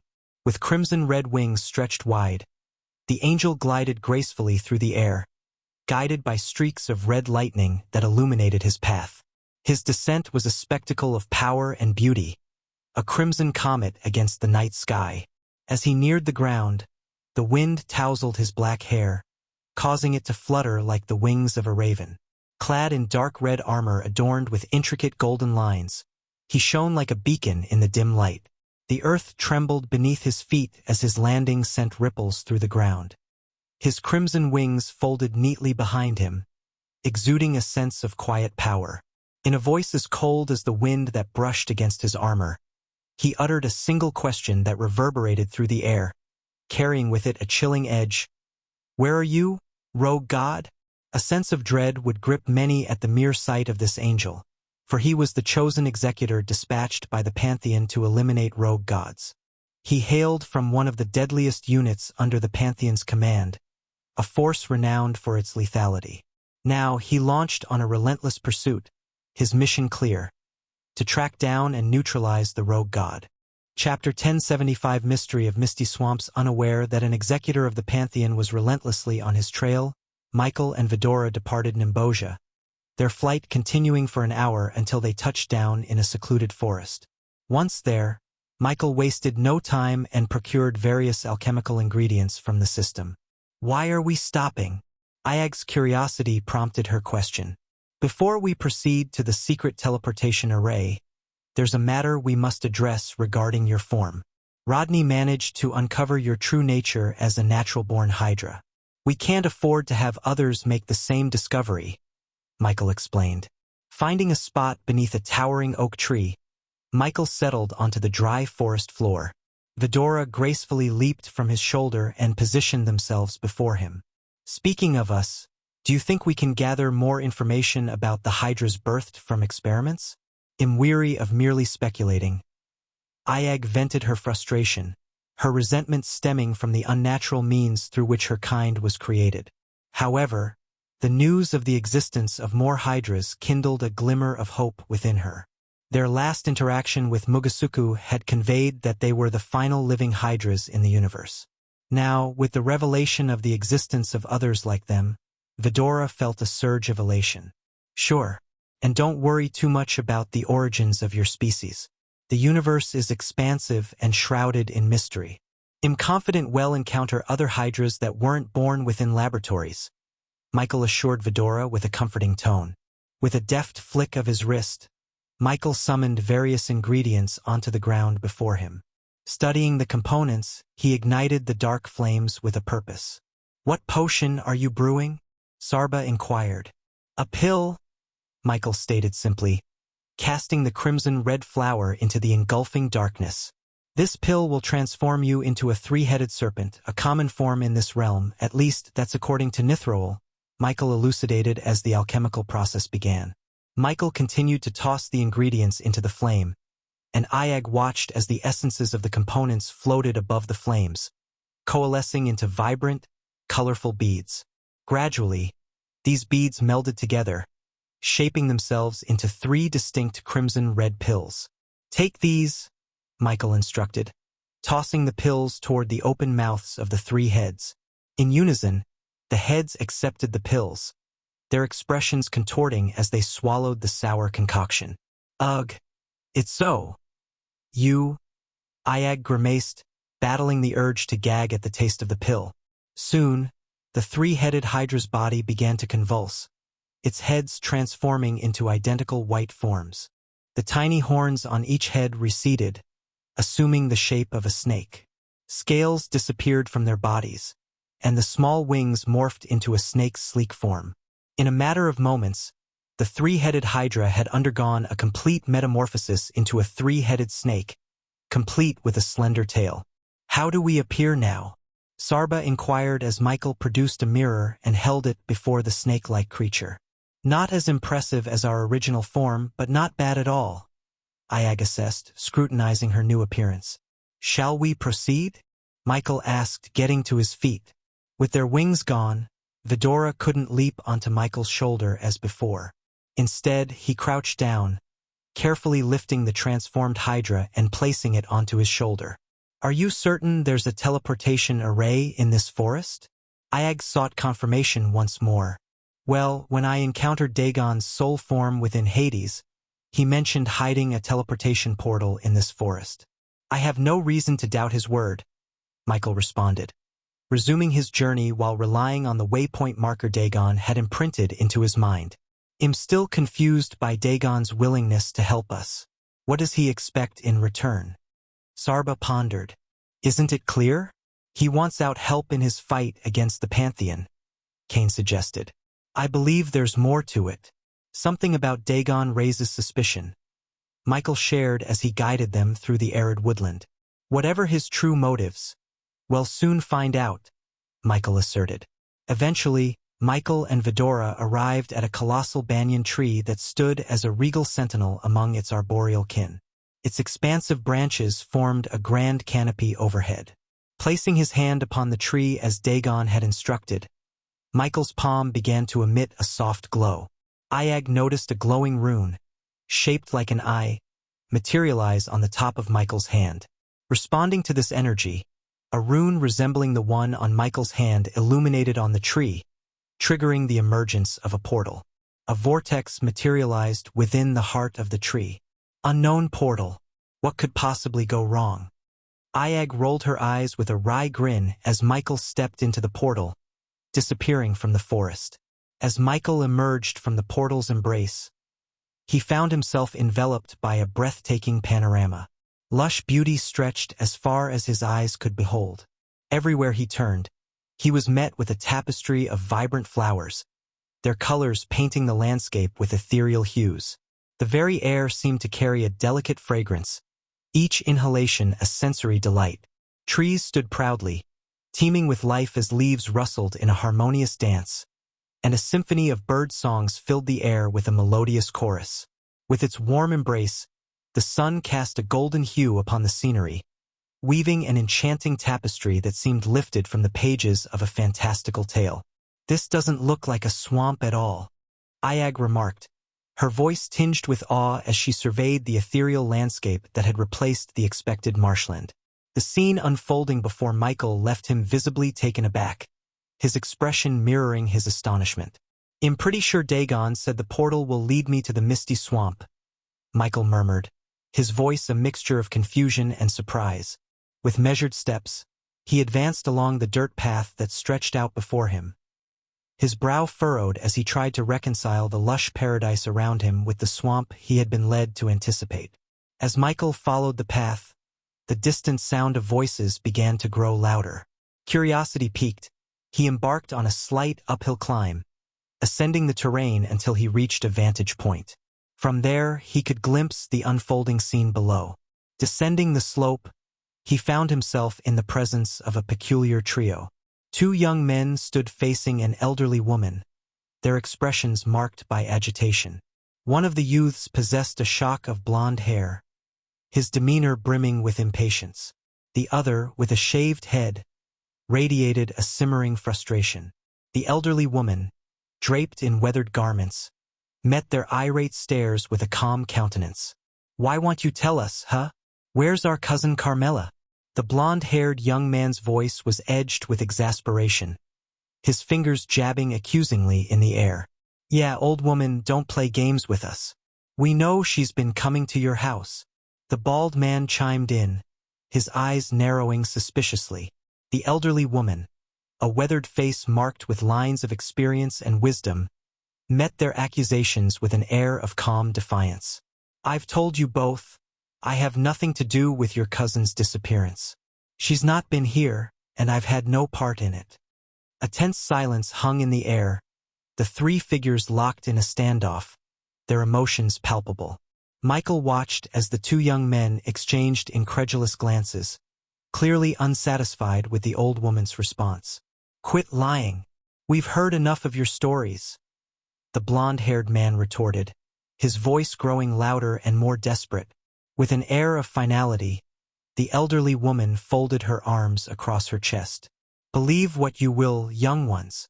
I have no reason to deceive you." As the old woman's gaze shifted toward Michael, she beckoned to him, her finger extending like a gnarled branch. "Young man, come here." Her voice carried a note of authority. With a mix of surprise and curiosity, Michael approached the trio, drawn into their midst. Michael stood before her, taking in her appearance. Despite her aged features, there was a certain vitality about her that caught his attention. She wore a collection of vibrant green garments and had tied her white hair into a neat bun. In her hands, she cradled a basket brimming with an array of colorful flowers. "You look like a fine young man. Please tell them I have nothing to do with their cousin's disappearance," she implored, her voice carrying a note of sincerity. Michael regarded the old woman, her words resonating with him. Meanwhile, the blonde-haired youth among the two brothers addressed him as if he were a familiar presence. "Brother, just don't put your nose into this matter," the blonde-haired one cautioned Michael, a protective tone in his voice. "He's right, ma'am. I'm not familiar with the situation here," Michael responded, his voice tinged with a sense of detachment. For a brief moment, the old woman's gaze shifted to Vidora, who was perched on Michael's shoulder in their three-headed snake form. "Young man, sometimes you don't need to know someone to discern the truth. These brothers accuse me of abducting their cousin. But how could a frail old woman like me overpower a young woman like Carmela?" Her words were delivered with a mix of frustration and defiance, her green eyes locking onto Michael's. Michael turned to the two brothers, their expressions a mixture of concern and worry. The blonde-haired one spoke up again, a hint of accusation in his voice. "Don't be deceived by her appearance. There have been rumors in the village about her. People go missing or change after seeking her healing. Carmela mentioned meeting you before she vanished," the bald-headed brother added, his tone fraught with desperation. "But I assure you, she never came to my tent. I never laid eyes on her. And as for those rumors, they are nothing but baseless accusations. Is this how I'm repaid for offering my healing to your ailing villagers?" The old woman's voice wavered between anger and sadness, her emotions raw. The blonde brother's tone softened, but his doubt remained. "Then allow us to search your tent. If there's nothing to hide, you have nothing to worry about. It's Carmela's fault, really. Ever since her brother's death, she hasn't been the same. You took advantage of her vulnerability, manipulated her."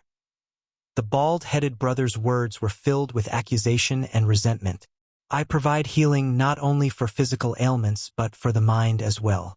I offered counsel to help Carmela cope with her grief," the old woman explained, her voice laced with a mixture of patience and understanding. "If your hands are clean, you've nothing to fear, right? Let them search your house and settle the matter," Michael suggested, a tinge of impatience coloring his words. He wished to unravel the now veered towards Michael. Her gaze held a weighty challenge, a promise of consequences to come. Mysteries of the misty swamp, not involve himself in a local dispute. "Humph!" The old woman's anger, previously directed at the brothers, now veered towards Michael. Her gaze held a weighty challenge, a promise of consequences to come. "Would you let anyone into your house and allow them to invade your privacy?" The old woman's voice held a note of challenge, catching Michael off guard. Her gaze bore into him as if assessing his response.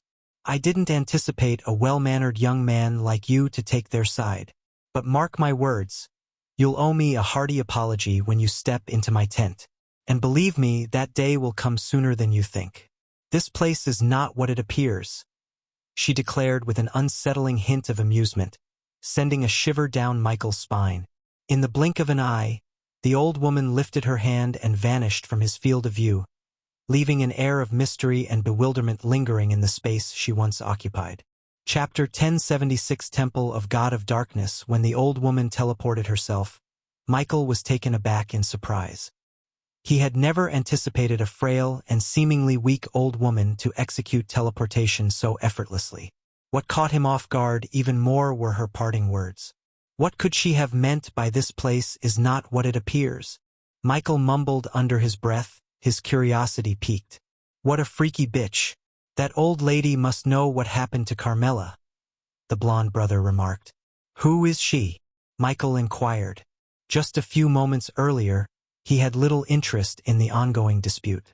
However, the old woman's cryptic words and the undeniable fact that he was not standing in a swamp had compelled him to take an active role in the situation.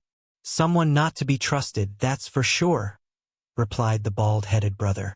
Then the blonde-haired man scrutinized Michael closely. It became evident that they had never seen him in the vicinity before. You're new around here. Where are you from? The blonde young man queried. I come from a distant land, Michael responded truthfully. Don't tell me you've come seeking her healing, just like all those other outlanders. The bald-headed one snickered, providing Michael with an opening to engage further in the conversation without resorting to falsehood. Thus, Michael played along, feigning interest in seeking healing. You're absolutely right, agreed Michael. In that case, you've just sealed your fate. That old woman is touted as the miraculous healer, and everyone's hanging on to her every word. The bald-headed young man added with a hint of sarcasm. It was evident that both brothers were deeply skeptical of the old woman's supposed healing prowess and held a strong aversion towards her. Well, it's been an interesting encounter. Thanks for not siding with her back there, even though she'll likely complain about it when you visit her healing abode. If you need a place to rest, our village is located directly to the north from here, the blond young man offered, gesturing in the direction of the north.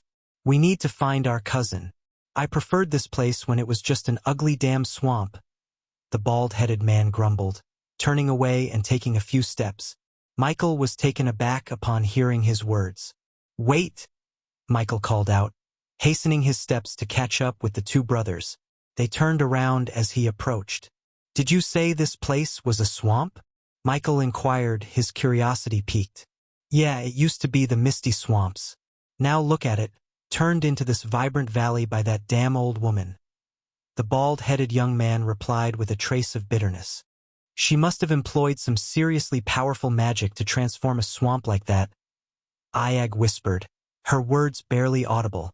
By any chance, do you know of any nearby temples? Michael inquired. He refrained from mentioning the temple of the god of darkness, unsure of how the young men might react or whether they were even aware of such a temple's existence.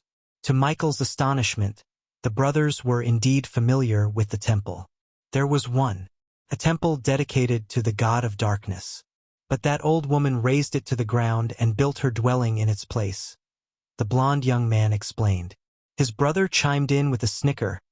She branded the god of darkness as evil, claiming it kept this place a swamp and attracted monsters. Yet, in my opinion, people weren't vanishing when that so-called evil temple stood there. He muttered the word evil in a hushed tone, punctuated by a derisive chuckle. But ever since she took over and transformed this place, everything has gone horribly awry. Sadly, no one believes us. The entire village stands by her. The bald-headed one grumbled. The blonde-haired brother sighed softly in response. You can't really blame them. She did convert this place into a vibrant valley. Merchants flock to our village now, filling our coffers with gold. The blonde-haired one reasoned. Is there any chance that the disappearances of the villagers and your cousin aren't linked to the old woman? Michael inquired. I don't know. We just want our cousin back. The blond young man replied with a heavy sigh, his voice wavering as his eyes welled up. The bald-headed man comforted his brother and then turned to address Michael. Whatever you're dealing with, we hope you find the help you need. We understand the feeling of helplessness all too well, the bald-headed man added, his voice tinged with empathy. The quest mystery of the Misty Swamp has commenced. Find badass points. The mystery behind the disappearances in the Misty Swamp. Upon completing the quest, the host will receive 1 million badass points. Unexpectedly, Michael heard the system's voice resonating in his head. To his surprise, the system had initiated another quest, a new functionality of the system. Let me give you a hand in your search. 3 heads are better than 2, Michael offered, extending his assistance to the brothers. Michael had several reasons to offer his help to the brothers. First and foremost, he had decoded a Morse code message instructing him to go to the God of Darkness temple in the Misty Swamps. He was determined to uncover the identity of the individual who had left that coded message. Second, his curiosity about the ongoing disappearances motivated him. Thirdly, the promise of 1 million badass points was undeniably appealing. Lastly, the brothers themselves appeared to be genuine and kind-hearted souls, and assisting them in achieving their goal aligned well with his intentions. The 2 brothers seemed surprised by his offer but wore skeptical expressions. Why would you want to help us? Assisting us could jeopardize any chance you have of receiving healing from that old woman. We were driven out of our village for opposing her. The young blonde one voiced his concerns. We were exiled, and if you help us, you might face the same fate of being banned from our village, added the bald one. That's not an issue. I have a knack for finding people and you'll need my help. Besides, I don't give a damn if your village exiled me. I'm an outsider, Michael replied nonchalantly. After sharing a glance, the 2 brothers let out resigned sighs, realizing that their desperation to locate their cousin overrode their concerns, and they reluctantly accepted Michael's offer of help. Vidora remained perched silently on Michael's shoulder, observing as he followed the brothers through the rugged path. I'm Veer, and this is my brother, Hal, introduced the blond young man. Nice to meet you both. I'm John, Michael responded using a fabricated name. Revealing his true identity as the God of Darkness to the brothers would undoubtedly leave them crap their pants. What about the 3-headed snake on your shoulder? We've never seen its kind in this part of our land, Hal inquired as he guided Michael along the dirt path. Don't take this the wrong way, but are you by any chance a worshipper of the God of Darkness? I mean, you're dressed all in black and you asked us about a temple nearby. Vera, the blonde-haired young man, inquired of Michael. Yeah, he does give off that vibe like one of the God of Darkness followers. He even has a 3-headed pet on his shoulder, just like the statue in that temple. Hal chimed in, catching Michael off guard. You've seen the temple? Michael asked. Yeah, when we were kids. Carmela, some of our friends, and I used to sneak into the temple. There was a statue of the God of Darkness and his pet Hydra inside. Veer recalled with a nostalgic smile. It's rare to come across worshippers of the God of Darkness. Are you one, John? Hal inquired. Not really. I just like to wear black clothes. Michael responded casually, deciding there was no need to reveal his true identity as the God of Darkness himself. As their conversation continued, Michael led the way to a small stream, crossing it over a quaint bridge. Once they were on the other side, a picturesque garden and a cozy cabin with a creaking windmill came into view. That's where the old woman lives, Michael pointed out, indicating the cabin. As they approached the cabin, a sudden commotion caught their attention. A small figure with vibrant red hair and a rather prominent nose came bounding towards them. The halfling's expression was a mix of annoyance and concern as he addressed the 2 brothers with a shrill voice. You too. What are you doing here again? The halfling yelled, his voice high-pitched and agitated. Lady Griffey explicitly said she doesn't want to see you both, and she's extremely upset with your constant presence. Michael observed the scene with intrigue, both surprised and amused to encounter a halfling in this land. He watched as the halfling continued to admonish the brothers, his gestures animated and his demeanor remarkably authoritative for someone of his stature. Despite the halfling's tirade, Michael remained composed, his expression neutral as he silently assessed the situation. The halfling's tirade continued unabated, his words flowing with a mixture of frustration and anger. The 2 brothers, however, seemed determined to get their point across, and their voices rose in protest. We need to speak with Griffey. It's important, the bald-headed brother demanded, his face etched with a mixture of concern and desperation. His blonde-haired counterpart chimed in. We're not leaving until we talk to her. Carmela's life might be in danger. Just as the tension was escalating, Chaos erupted in an unexpected fashion. Vidora suddenly lunged forward, her serpentine form striking with remarkable speed. Her 3 heads darted towards the halfling, and Iag's sharp teeth found purchase on the halfling's neck. A shriek of pain echoed through the air as the halfling's screams reverberated, mixing with his frantic curses. Michael, the 2 brothers, and even the old woman's cabin seemed frozen in shock. The scene unfolded so abruptly that they could hardly believe their eyes. "What in the—" the blond brother began, his voice a mixture of astonishment and confusion. The halfling's face turned an alarming shade of red as Iag's bite took its toll. His arm flailed, swatting at Vidora in a desperate attempt to free himself from her grip. In the midst of the chaos, his hand rose menacingly, poised to strike Vidora across her scaled head. But before the halfling's hand could make contact, Michael moved. A swift kick landed solidly on the halfling's side, and the impact sent the small figure flying. He crashed into a nearby tree, the force of the blow leaving him momentarily stunned. "Enough!" Michael's voice cut through the air, firm and commanding. His dark eyes bore into the halfling, his expression unwavering. The halfling groaned, writhing on the ground in pain, his anger momentarily overtaken by shock at the unexpected turn of events. "We're leaving," Michael stated firmly, his tone conveying a mix of authority and urgency. He quickly assessed the situation, realizing there was more to Vidora's actions than met the eye. Turning his attention to the 2 brothers, Michael's voice was composed yet compelling. "Come with me," he instructed, his words carrying an air of leadership.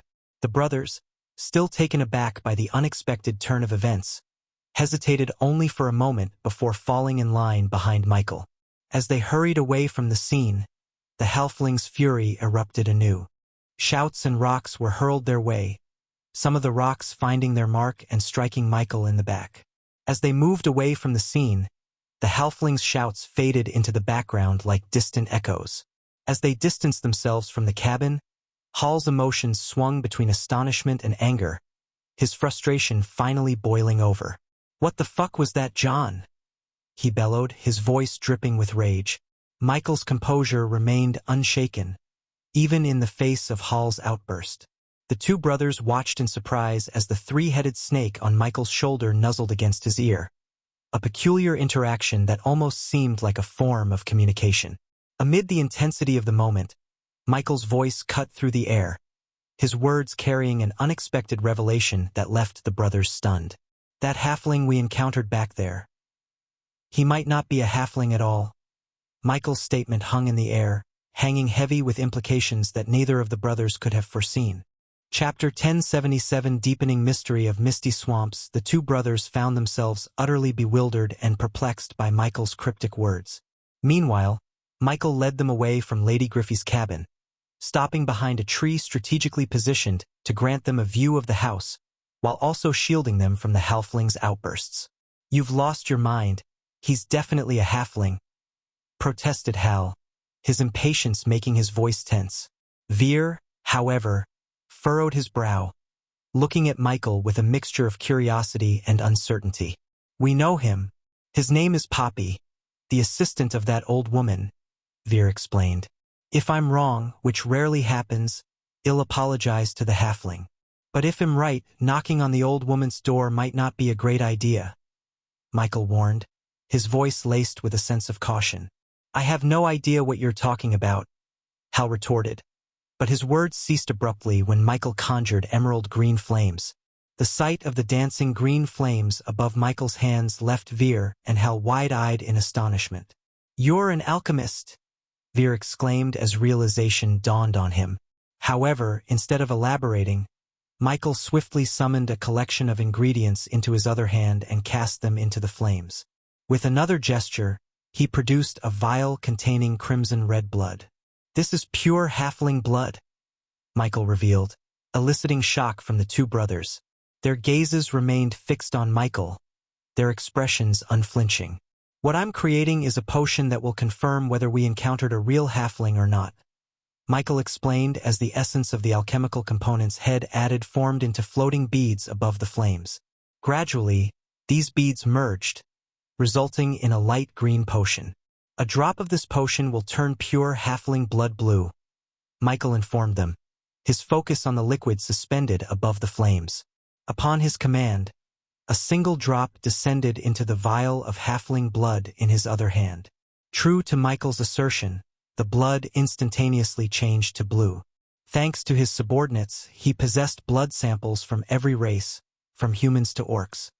He had never anticipated that having halfling blood would be useful, but he trusted Vidora's instincts and Sarba's sense of an ancient evil presence around the halfling they had encountered.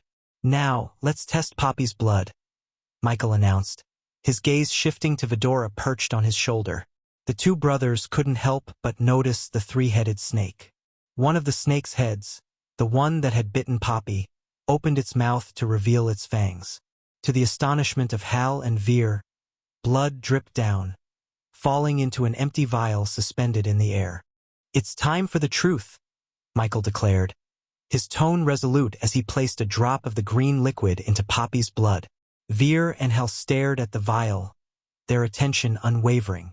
Their astonishment reached new heights when the blood transformed into a putrid black liquid. "What does this mean?" Veer murmured, the overwhelming mix of shock, confusion, and disbelief clouding his thoughts. "Halfling," Michael stated matter-of-factly. "This is all." Veer began to say, only to be cut off by Michael's, "Well, it seems that whatever Poppy is, he most certainly isn't a halfling," Michael stated matter-of-factly. "This is all."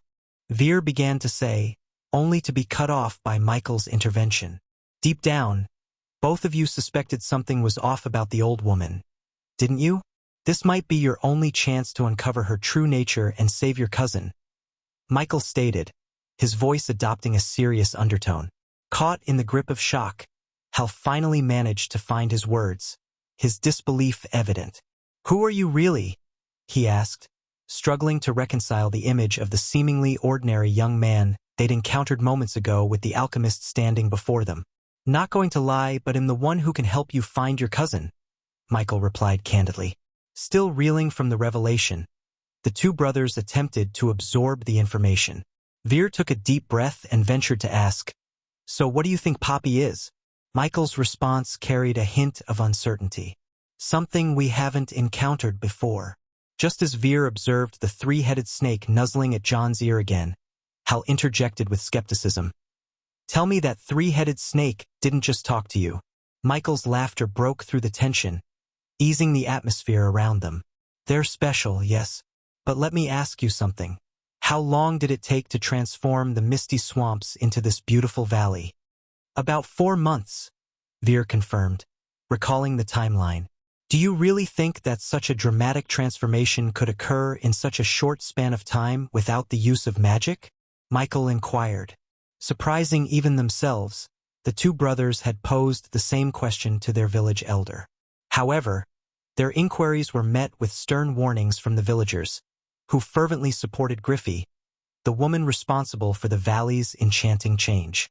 "We asked that same question, but the villagers yelled at us, and even Carmela, she started to act oddly after being around the old woman," Hal explained.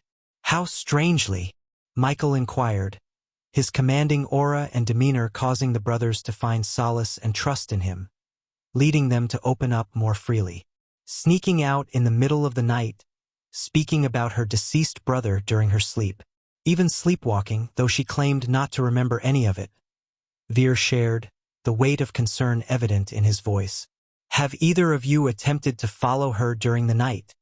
Michael inquired, his curiosity piqued by the unfolding mystery.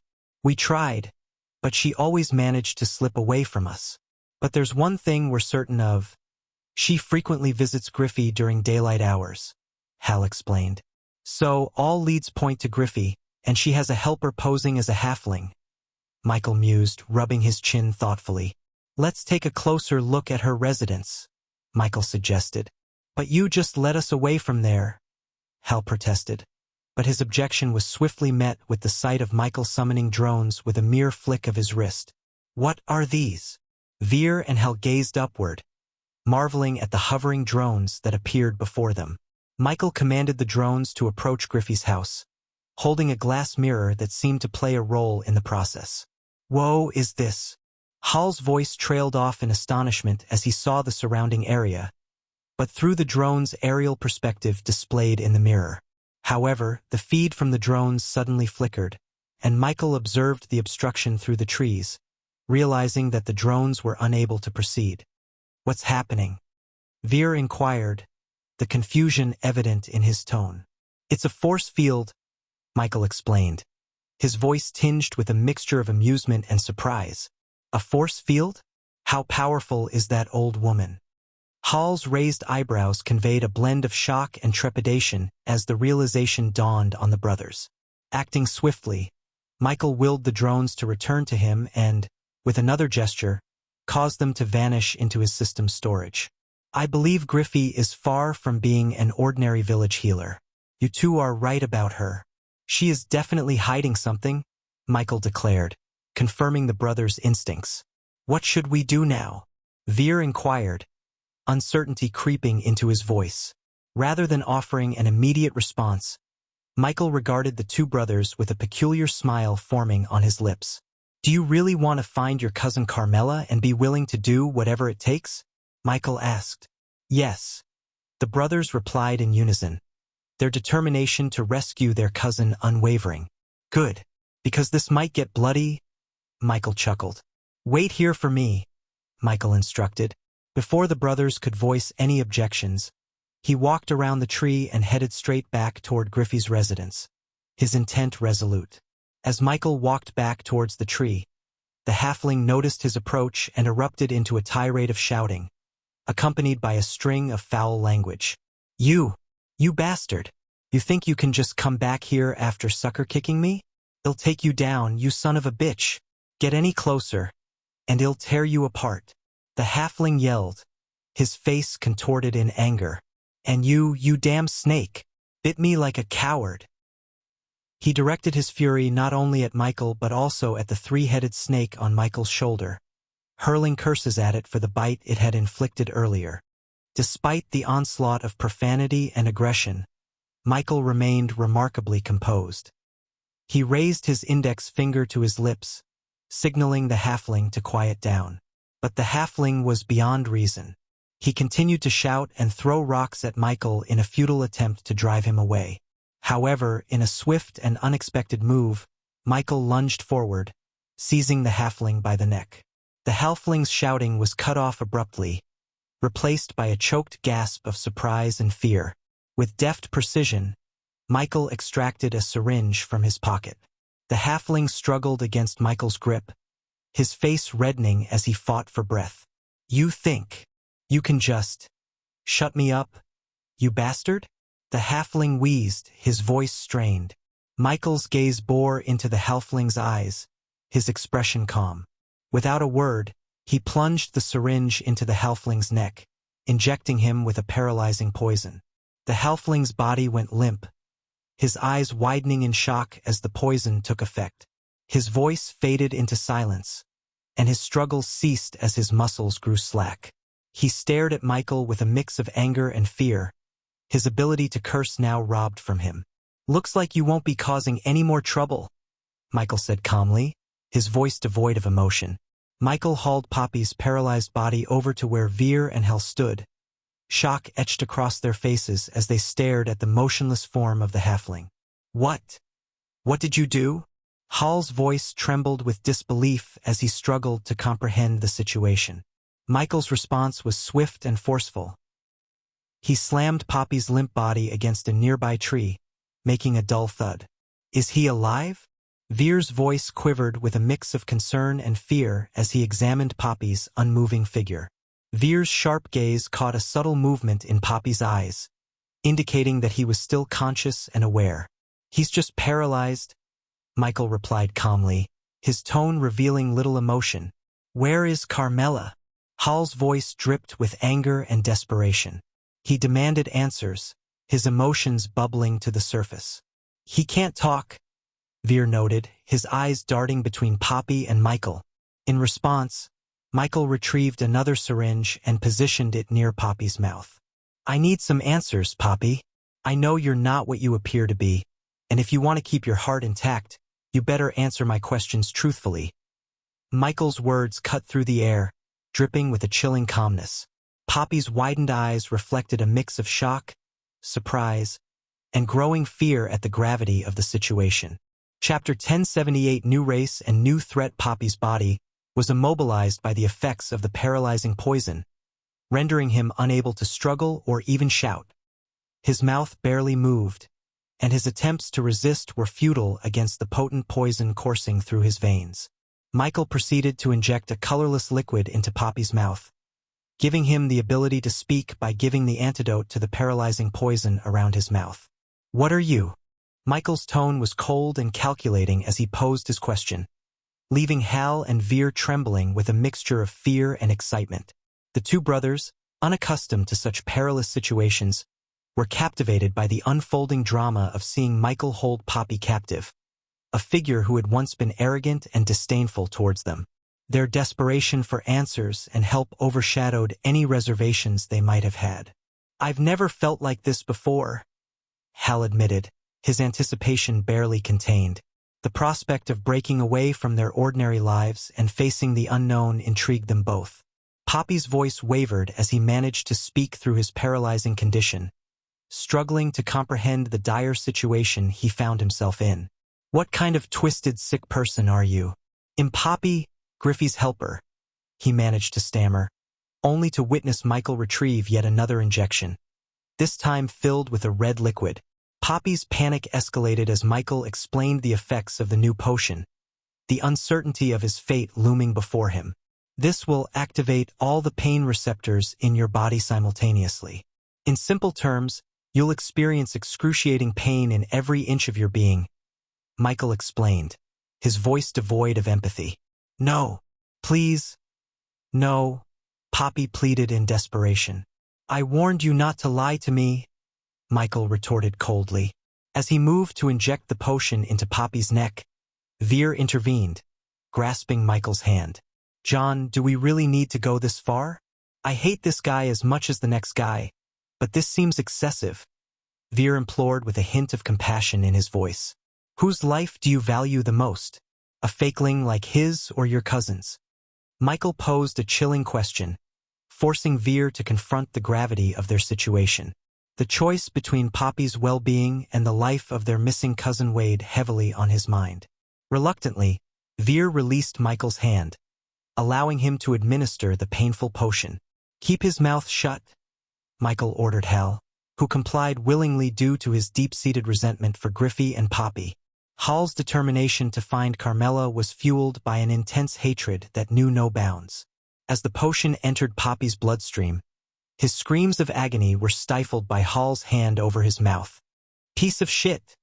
Hal cursed through gritted teeth as Poppy's pain-fueled bite struck his hand. "Stop biting if you're ready to tell the truth," Michael commanded, his icy gaze fixed on Poppy. Although Poppy attempted to maintain his resolve, the excruciating pain chipped away at his defenses. He eventually ceased biting Hal's hand as Hal slowly withdrew it. You three have no idea what you're getting into," Poppy rasped, his words punctuated by labored breaths. "I've heard that line countless times," Michael remarked, his tone laced with cynicism. "Now, unless you want me to administer another potion, one far worse than this, tell me who you truly are and what your intentions are," Michael demanded, his voice turned colder. Poppy's fear was palpable, his eyes darting around in a frantic search for an escape from his dire predicament. The fear and uncertainty that flickered in his eyes were unmistakable to Michael. "I'll ask you one final time," Michael reiterated, his tone unyielding as he retrieved yet another syringe. This time, the syringe contained a crimson-red liquid. "What's this one for?" Hal inquired, his curiosity piqued by the new concoction. "He doesn't want to find out. Trust me?" Michael replied with a sardonic grin, directing his gaze towards Poppy. In the face of the impending threat, Poppy's resolve began to crumble. Michael's actions spoke louder than words, prompting him to yield to the pressure. "I am a bloodling." Poppy's voice wavered slightly as he responded, sending a shock through Veer and Hal. "A bloodling? What is that?" Veer questioned, his confusion mirroring the unfamiliarity of the term. Is this your true form? Michael inquired, his gaze piercing through Poppy. No, Poppy admitted, his voice trembling with a mixture of fear and resignation. Reveal your true form, and I promise you, they'll release you, Michael offered, his words carrying a genuine undertone. The proposition held a glimmer of hope that resonated with Poppy.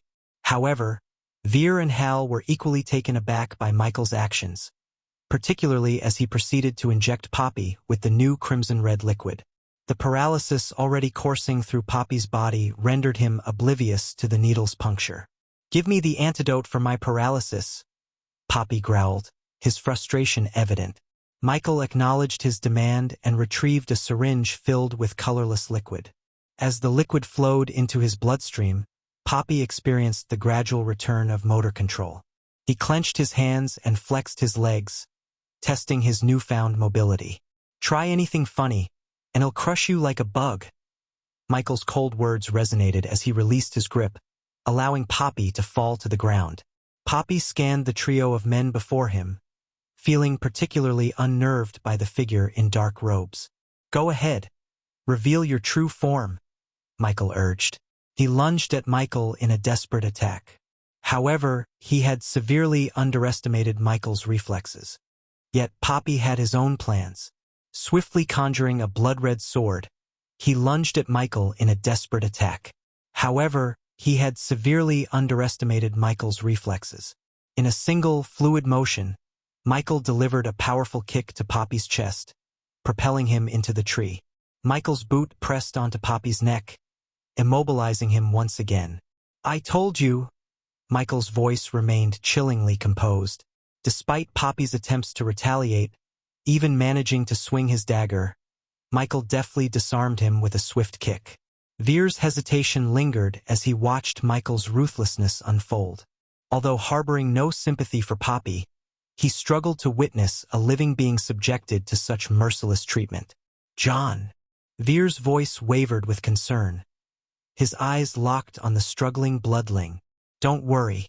He will show his true self soon, Michael replied calmly, tightening his grip and applying more pressure to Poppy's throat. Poppy's struggles intensified under Michael's unyielding boot on his neck. His curses grew more fervent as his face paled, and he gasped for precious air. He's dying. Hal's voice trembled as he observed Poppy's dire state. You don't have much time, Michael coldly remarked, his grip remaining firm. Suddenly, a primal roar erupted from Poppy's lips, resonating through the forest. His body contorted as a transformation gripped him. His fair skin took on a sickly, dark green hue, while his nails elongated into sharp, claw-like appendages. His eyes turned a menacing blood red, and his teeth morphed into vicious, shark-like fangs. As Poppy's monstrous form stood before them, the truth of his identity was laid bare. The confrontation had led to an unsettling unveiling, increasing the tension and mystery surrounding their quest. Well, look at this ugliness, Michael commented with a touch of amusement. As Poppy's true form was unveiled, Michael lifted his boot off Poppy's neck. You've stirred up a hornet's nest that will burn you to the ground. You three are fucked, Poppy shouted, his anger palpable. With his newfound appearance, he dashed away from Michael, his path leading straight toward Griffey's home. He's escaping. Hal's panic was evident in his voice. However, Michael let out a chuckle. Let him go. This time we pay another visit to Griffey. Cracking his neck nonchalantly, Michael began to move toward Griffey's home with measured steps, his demeanor composed and unwavering despite the escalating mysteries and dangers that surrounded them. Michael led the way, flanked by Hal and Veer as they approached Griffey's home. Meanwhile, Poppy sprinted toward Griffey's home, casting glances over his shoulder at Michael and the brothers. His bloodshot eyes were filled with fury, and he couldn't resist hurling curses at the tree as he passed by.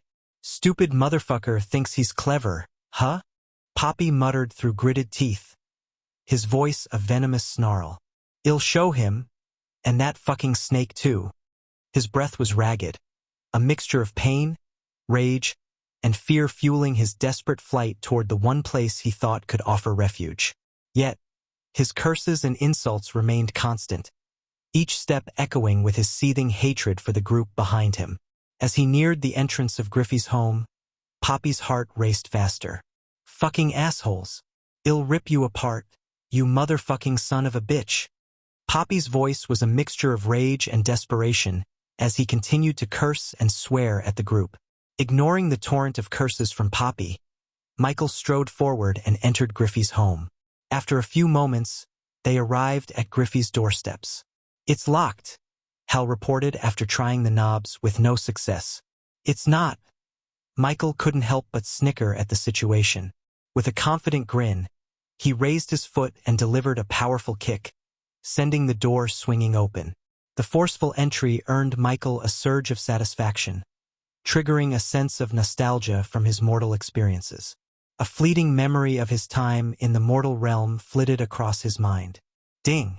Congratulations to the host for successfully being a badass. The reward is 5,000 badass points.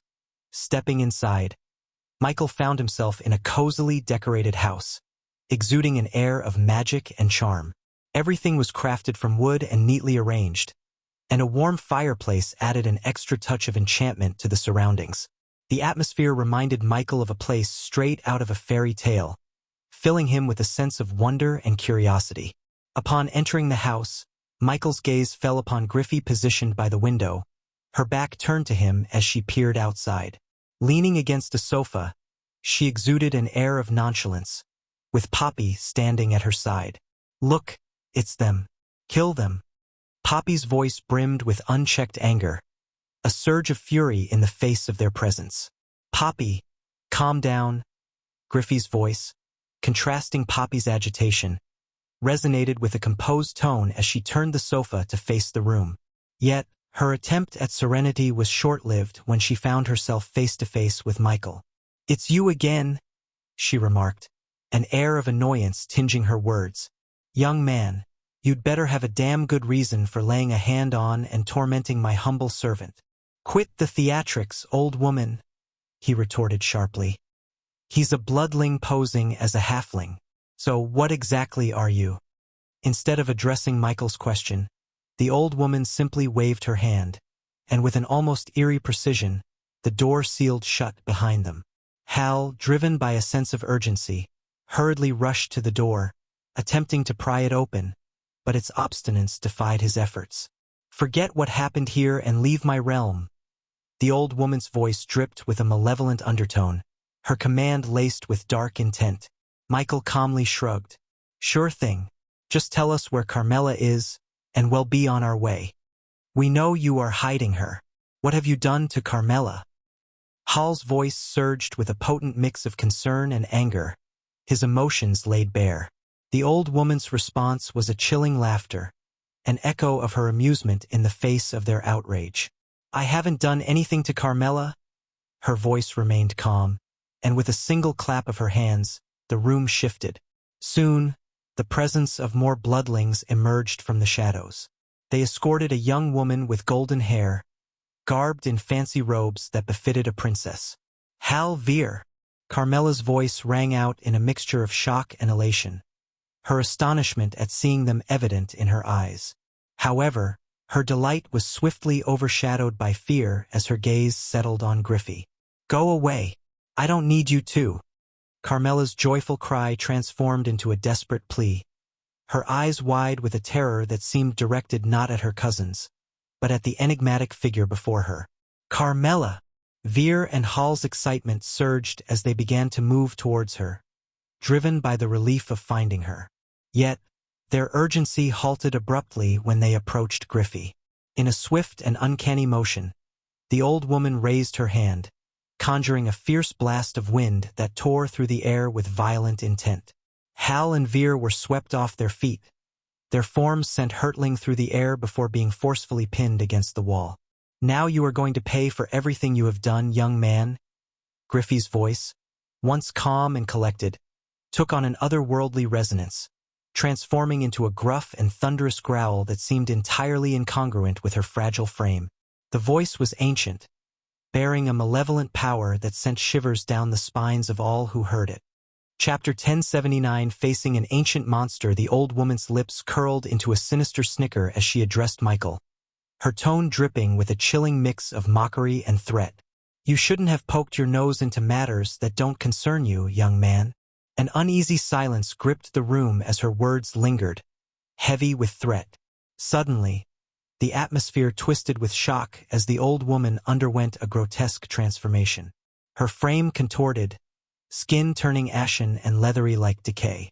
Unnaturally hunched, she surged to 8 feet, her limbs stretching into razor claws. "Finally showing yourself, huh?" Michael sneered inside.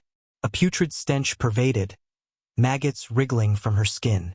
Once benign eyes turned into seething hollows, while jagged rotted teeth jutted from her twisted mouth. The monstrous form defied nature's bounds, a maelstrom of horror that submerged the room in fear. "By the gods!" Veer's voice cracked with shock, his face a mask of horror. "Holy! What is that?" Hall's voice trembled, his disbelief bordering on terror. Carmela's cry mixed with their astonishment, her voice a desperate plea laced with fear. "No, please, spare them."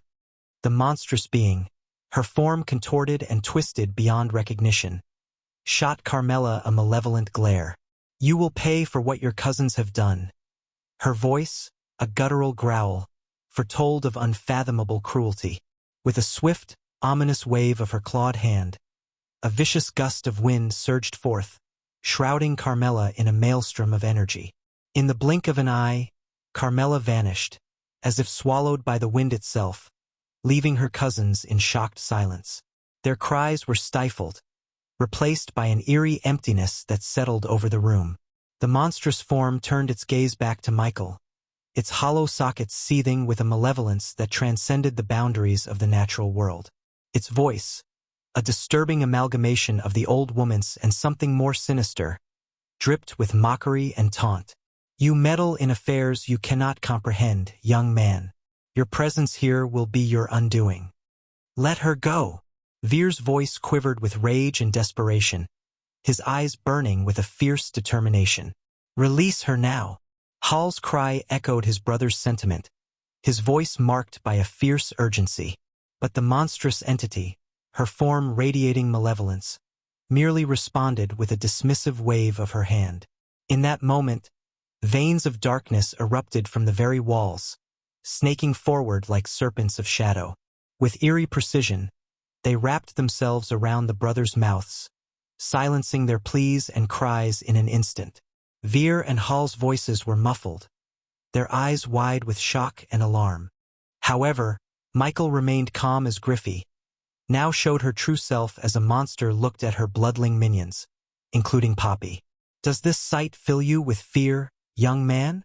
Griffey's voice dripped with a sinister curiosity, her lips curling back to reveal a long, slithering tongue. A yearning hunger tainted her tone, a thirst for the anticipation of a fresh victim. "If anything, this makes me feel disgusted," Michael retorted, his response cutting through the air with a touch of defiance. He met her unsettling gaze head-on, unflinching in the face of her malevolence. The old woman who turned into a monstrous being seemed taken aback by his retort, a momentary flicker of surprise crossing her grotesque features. "I'm not one to indulge in body shaming," Michael continued with a sigh, his voice carrying an exasperated edge. "But my God, you've really outdone yourself in the ugly department." The unexpected jab seemed to strike a nerve, a mixture of disbelief and anger flashing across the creature's hollow eyes. "Let's see if your actions can back your words. My minions, go bring him to my feet," Griffey commanded, her voice laced with a twisted blend of authority and anticipation. The bloodlings, each standing around 3 feet tall, swiftly responded to her orders. Without a trace of fear, they surged forward toward Michael, their movements determined and predatory. Hisses and curses dripped from their lips as they closed in on him, an eerie chorus of malice that echoed through the air. The bloodlings surged forward, their voices dripping with disdain as they spat out derogatory terms. "Human scum," one sneered, while another hissed, "Mortal fool." With no hesitation, they rushed toward him, their movements quick and purposeful. Yet, Michael remained eerily calm in the face of their onslaught. He calmly cracked his fingers, a casual gesture that belied the tension of the moment. In the midst of their aggression, Poppy's voice suddenly pierced the air, cutting through the tension. "Avoid his needles, you fools!" he bellowed at his fellow bloodlings, his words echoing with a mix of caution and urgency. The sudden outburst confused some of the bloodlings, a flicker of hesitation crossing their eyes. Michael seized this moment of uncertainty to his advantage. His hand moved with deliberate slowness, revealing the hilt of a dark sword hidden at his side. The glint of malevolent steel caught the dim light, casting an eerie shimmer that danced across the room. With a taunting grin, Michael addressed the advancing bloodlings. "Well, let me see what you bloodlings are made of." His voice carried a mocking challenge, each word an unspoken dare that hung in the air. As the bloodlings lunged, their distorted features contorted with a mix of fury and desperation. Michael's response was a symphony of controlled aggression. His fingers wrapped around the hilt of the dark sword, and with a fluid motion, he unsheathed it, revealing the blade that glimmered with a malevolent aura. The clash erupted with a deafening intensity. Michael moved with an uncanny precision, his strikes landing true and merciless. The sword cleaved through the air with a lethal grace, the blade connecting with the bloodlings' frail forms. Blood splattered in grotesque arcs, painting the scene with a morbid red as the bloodlings' once vicious hisses transformed into anguished cries of pain and shock. "You'll pay for this?" one of the bloodlings spat, his voice carrying a note of desperation as he writhed in agony. Michael's reply was a grim smile, his movements a chilling display of mastery. With each swing, heads and bodies were severed as if they were naught but fragile twigs. The room echoed with the sickening sound of flesh meeting steel, punctuated by the wet thuds of severed limbs hitting the ground. In a matter of minutes, the battle had turned into a massacre. The once threatening bloodlings now lay in lifeless heaps, their torment at an end. Amidst the aftermath, the old woman's voice carried a tinge of amusement. "Impressive. Your skills are quite the spectacle, young man." Poppy's response, however, held a tinge of fear. "This isn't good. He's more lethal than I thought." "Poppy, come here." The old woman's sudden call reached out for her sole remaining minion. While Michael had indeed ignited fear within Poppy, it was clear that the terror inspired by Griffey was far greater. With his tiny legs carrying him swiftly, Poppy rushed to Griffey's side, his posture stiff and obedient like a soldier answering a superior's command. "Yes, Griffey." Poppy's voice rang out, his tone an eager mix of compliance and loyalty as he stood at attention. Yet, the unfolding scene took an unexpected and horrific turn, jolting Michael's senses. The old woman's hands darted forward to snatch Poppy without warning. Michael watched in shock as Griffey's mouth stretched wide open, a chilling grin that seemed to defy the limits of human anatomy. "What the?" Iag's exclamation echoed the shared astonishment, her widened eyes mirroring Michael's disbelief. As Griffey's jaws unhinged like that of a python, a wave of horrified realization crashed over them. "What are you doing?" "No. Don't." Poppy's desperate screams tore through the air, but their frantic pleas proved futile. In a nightmarish tableau, the old woman's rotten teeth clamped down with a sickening crunch, obliterating bones and resistance alike. Michael winced at the grisly sounds that followed, the repulsive symphony of bones being shattered and devoured. The sight, even in the dim light of the room, was undeniably grotesque, a grotesque display that seared itself into Michael's memory. Michael's revulsion was palpable as he witnessed the gruesome spectacle unfold before him. He couldn't help but voice his thoughts, his tone a mix of horror and disgust. "That's beyond disgusting." The old woman's laughter erupted, a macabre sound that seemed to dance on the edge of madness. "Oh, my dear boy, you've only just glimpsed the beginning of horror," she retorted, her tone a chilling melody of mirth and malice. Her eyes bore into his, their depths swirling with a sadistic amusement. "And as for your dear Carmela," she continued, a sinister grin twisting her already grotesque features, She too shall meet the same fate, a fate she cannot escape. Her words dripped with a wicked satisfaction, each syllable laden with a cruel certainty. Her essence will blend into a savory soup, an offering to my insatiable hunger, the old woman declared. Ah, the taste of innocent flesh, she mused, a morbid nostalgia tainting her tone. The most potent drug in all realms, young man. It surpasses any sustenance, offering a feast for both body and soul. Chapter 1080 Deaths of Michael's worshippers. The old woman's twisted amusement seemed to fuel her power. With a wave of her clawed hand, she conjured a spell that crackled with dark energy. The air itself seemed to twist and writhe as the spell materialized, a sinister vortex of shadows that swirled around her fingers before being unleashed. As the spell surged forth, it morphed into an ethereal entity, its form an amalgamation of writhing tendrils that dripped with malevolence. The room trembled as the spell wove its tendrils into the very fabric of reality, its ominous aura casting the surroundings into an eerie gloom. Amidst this chaos, the old woman's voice cut through the room.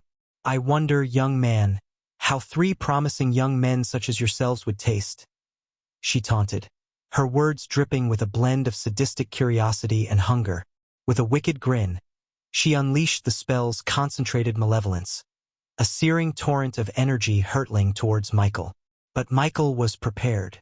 In a swift motion, he raised his arm as the black shield retracted from his forearm. The shield absorbed the oncoming spell with a sickening sizzle, the dark tendrils intertwining and dissipating into nothingness upon impact. The old woman's laughter echoed, amusement dancing in her hollow eyes.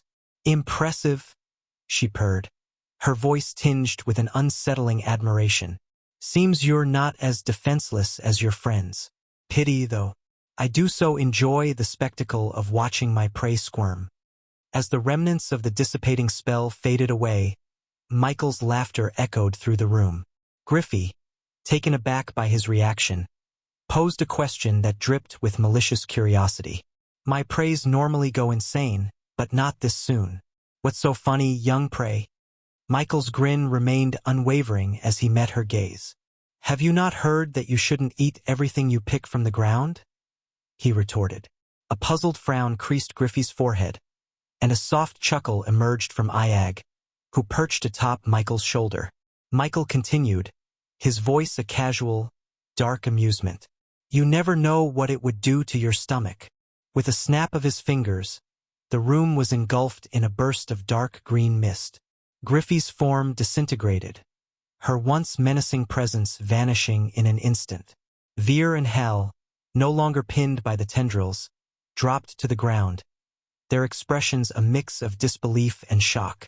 What just happened? Veer's voice quivered as he spoke, his fear still palpable.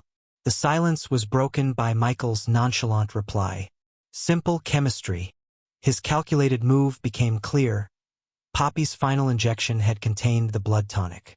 As Griffey devoured him, the unsuspecting monster ingested a ticking time bomb, a bomb that Michael had detonated with a mere snap of his fingers. As Griffey's demise settled, Hal and Veer turned their focus to their cousin's whereabouts. Their frantic search led them to overturn furniture and rummage through the house in their desperate quest to find Carmela. She's not hiding under a sofa, Hal, Veer remarked, his gaze shifting towards Michael.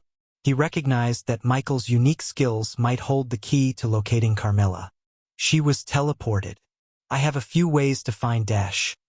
Michael began to explain before he was interrupted by an unsettling realization. The system, which had always given him notifications for successful eliminations, had remained silent. His brows furrowed as he processed this unusual occurrence. What? Hal and Veer exchanged expectant glances, eager for Michael's explanation. The two of you should leave this place as soon as you can. Michael's tone was grave, carrying a weight of urgency. Confusion and frustration mingled in Hal's voice as he protested. But you killed her. Somehow. I don't know how, but you did, Veer added. Leave this place. Michael's voice, now somber, broke through the chaos, halting their frantic efforts. Why would we leave? We can't go without Carmela. Hall's retort was fueled by his concern for his cousin. Veer echoed the sentiment, his determination unyielding. We want leave without her. However, Michael was not in the mood to argue. Without further explanation, he marched to the door and with a powerful kick, splintered the wooden barrier. His gaze fell upon the once vibrant valley, now replaced by a mist-shrouded, foul-smelling swamp. The foul swamp stretched in every direction, an expanse of murky waters and twisted trees that seemed to writhe in the mist. The air hung heavy with the stench of decay, and a damp chill settled into their bones. The atmosphere was oppressive, thick with an eerie silence broken only by the occasional croak of unseen creatures. Veer's voice quivered with a mix of dread and disbelief as he glanced around. This is the misty swamps, he murmured, his words tinged with a sense of recognition that mirrored the shock in his eyes. Michael's voice cut through the tension, his tone laced with an undercurrent of authority. The illusion that Griffey cast over this realm has dissipated. We're truly in the misty swamps now. As if on cue, the veil of deception that had obscured their surroundings was lifted, revealing the grim reality that now enveloped them. The twisted trees and stagnant waters stretched out before them, a testament to the treacherous nature of this realm. Take them outside the swamp, Michael's command rang out as he turned to Vidora, a decisive tone coloring his words. Veer and Hal exchanged stunned glances, their surprise evident as Michael continued to issue instructions. If you find yourselves in danger, use your teleportation, Michael added, his gaze shifting to Kane. In a swift motion, he seized Vidora and handed her over to Veer. I'll return with your cousin. Now go, time is running short, Michael urged, giving them a firm push towards the swamp's edge. Without further delay, he turned away and re-entered the house, his determination unyielding. Before Veer and Hal could formulate a response, the world around them shifted. Michael's decisive actions triggered a series of events. A stomp on the floor, a resonant crash, and the ceiling above the entrance collapsing in on itself. Their path back was sealed off, and they were now separated from the mysterious protector who had plunged into the depths of the house. Inside the house once more, Michael's attention refocused on the task at hand. He made his way to the spot where Griffey exploded, his senses attuned to the lingering remnants of her presence. Where are you hiding? Michael's question carried a mixture of determination and curiosity, the voice of a predator seeking out its prey. As the god of darkness, his heightened senses allowed him to perceive the faint traces of Griffey's energy still lingering in the air. With a swift motion, Michael activated the X-ray eyes, granting himself enhanced vision. His gaze swept over the surroundings, revealing hidden details. To his surprise, his sight revealed a concealed cave that led deeper into the house. No time to search for hidden mechanisms, Michael muttered to himself, his tone laced with a mix of wry amusement. He wasted no time, channeling his immense strength into a single kick that shattered the sturdy wall as if it were mere eggshell. The opening of the cave was exposed, and a gust of air rushed forth, carrying with it the putrid scent of death and decay. Pressing his chest, Michael activated his dark armor. The black armor unfurled, a living metal that encased him from head to toe, his figure now concealed within its inky embrace. The skull on his chest erupted in eerie brilliance, twin beams of light emanating from the hollow eye sockets. These luminous guides cast an ethereal glow, cutting through the cavern's darkness as they illuminated his path. The cave's interior embraced Michael with an all-encompassing darkness, broken only by the faint illumination of eerie green moths that fluttered like ethereal spirits. Luminous mushrooms sprouted from the damp earth, casting an otherworldly glow that added to the surreal ambience. As he ventured deeper, the cave seemed to carry the weight of its own history. Faint echoes reverberated in the air, haunting whispers, the ghostly remnants of voices long silenced. Please, I am begging you for mercy. Why? Why are you doing this? Please, no more. I can't take it. The cave's depths were a repository of anguish, a chilling tapestry of suffering woven by the hands of a sinister entity. The haunting cries that reverberated within the cave fell on deaf ears as Michael remained resolute. Unperturbed by the eerie echoes, he swiftly took action, activating the Antidote Protection Device, APD, to inoculate himself against the hallucinogenic influences that might linger in the air. His swift injection fortified his mind against the insidious effects that the cave's atmosphere might have wrought. As he ventured further into the depths of the cavern, its confines began to expand, revealing a grim tableau. A mound of bones, skulls, and skeletons lay exposed, a macabre testament to the lives that had met their end within this cursed domain. Then, a voice sliced through the silence, chilling in its sinister tone. "You are the first human to step into my domain willingly," the voice echoed, resonating through the chamber. Laughter, dripping with malice, followed the voice's initial proclamation. "An ancient being like me possesses a multitude of forms and powers, young prey." Griffey's voice continued, its presence casting an ominous pall over the exchange. "Why not reveal yourself and face me directly, like a true monster?" Michael inquired, his tone steady as he ventured deeper into the heart of the cave. "Why would I hasten this exhilarating dance between us? It has been centuries since I've experienced something quite like this." Griffey's chuckle echoed, carrying the undertones of wicked delight. Michael, however, was not content to merely play the role of the hunted. "I heard you constructed your home over the temple of the God of Darkness. Care to share your motivations for that bad girl?" He taunted, his words dripping with a sinister edge. "The God of Darkness? The false god? Surely you don't count yourself among his devotees?" Griffey's response was laced with a sardonic sneer. "False god, you say? I beg to differ," Michael retorted with an air of quiet confidence, his voice taking on a low, drawling quality that mirrored Griffey's own. Settling himself upon the bone-strewn mound, he adopted a regal posture, his intent to draw out the secrets that Griffey guarded so closely. However, he wasn't ready to unveil his identity as the God of Darkness to Griffey just yet. Instead, he chose to play the role he had set for himself, engaging in this intricate dance of deception and intrigue. "I have enjoyed killing his worshippers. As a matter of fact, you are sitting on top of some—" Griffey coldly laughed, enjoying her exchange with Michael. Chapter 1081, Meeting the Executioner of the Pantheon Amidst the Shadows.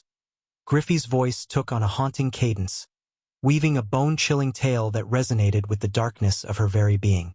"There was an incident," she began, her tone dripping with a cruel reminiscence that sent shivers down the spine. "A young man, curious and enamored by the whispers of the temple of the God of Darkness. The villagers, fearing he might embrace the worship of that forbidden god, turned to me." A chuckle, laden with wicked satisfaction, escaped her lips. "They believed I held the power to save him from that fate. So, they brought him to my dwelling, pleading for his life." Her words held an eerie calmness as she continued her tale. "I granted his request, you see. I kept him alive, savoring his flesh bit by bit. His screams, oh, they became my symphony, each note more satisfying than the last." A sense of morbid fascination danced within her voice as she recalled the grim event. "He cried out to every god imaginable, including the one he was warned against, the God of Darkness. His pleas fell on deaf ears, as I feasted upon his agony." Griffey's words dripped with a twisted amusement as she revealed the culmination of her malevolence. "When I had consumed every bit of his being, only his bones remained.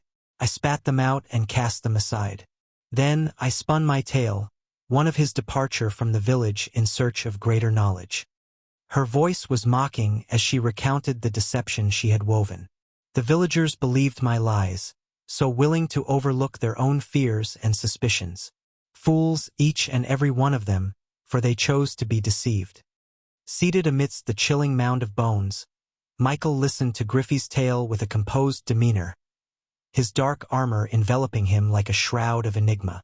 As her sinister narrative reached its conclusion, he allowed a moment of silence to linger before his own voice cut through the darkness.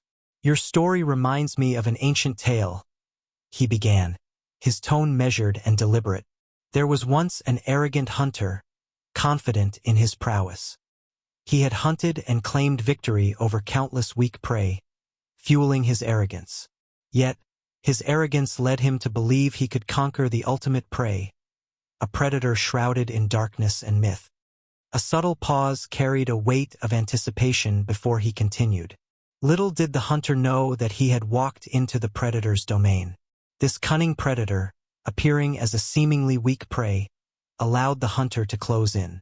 Just as the hunter believed he was in control, the predator's true nature revealed itself. Michael's words held a quiet intensity, mirroring the ominous atmosphere of the cave. The predator, masquerading as the very prey the hunter sought, cunningly reversed the roles. With each calculated move, the predator turned the tables, transforming the hunter into the hunted. He let the implications of his story hang in the air, a mirror to the tale Griffey had spun. In the end, the hunter's arrogance was his downfall, his belief in his own invincibility shattered by the reality of his vulnerability. The predator relished in this twist of fate, for the true power lay not in sheer strength but in the art of deception and manipulation. Griffey's laughter echoed through the cavern, a macabre symphony of darkness. "Ah, a tale of shifting roles and hidden intentions," she mused in response to Michael's story. "But who, I wonder, is the true predator, and who is the unsuspecting prey in this dance between us?" Michael's response was delivered with unwavering calmness. "The roles will become clear in due time," he stated, his words carrying a hint of enigmatic assurance. As the air trembled with an undercurrent of anticipation, the shadows of the cave seemed to deepen, yielding to the emergence of a figure from the darkness. Michael frowned as a familiar silhouette stepped into view. It was Carmela, yet her presence was different, tinged with an unsettling aura. Carmela's laughter held an eerie edge. It was a haunting sound as a stark realization dawned upon him.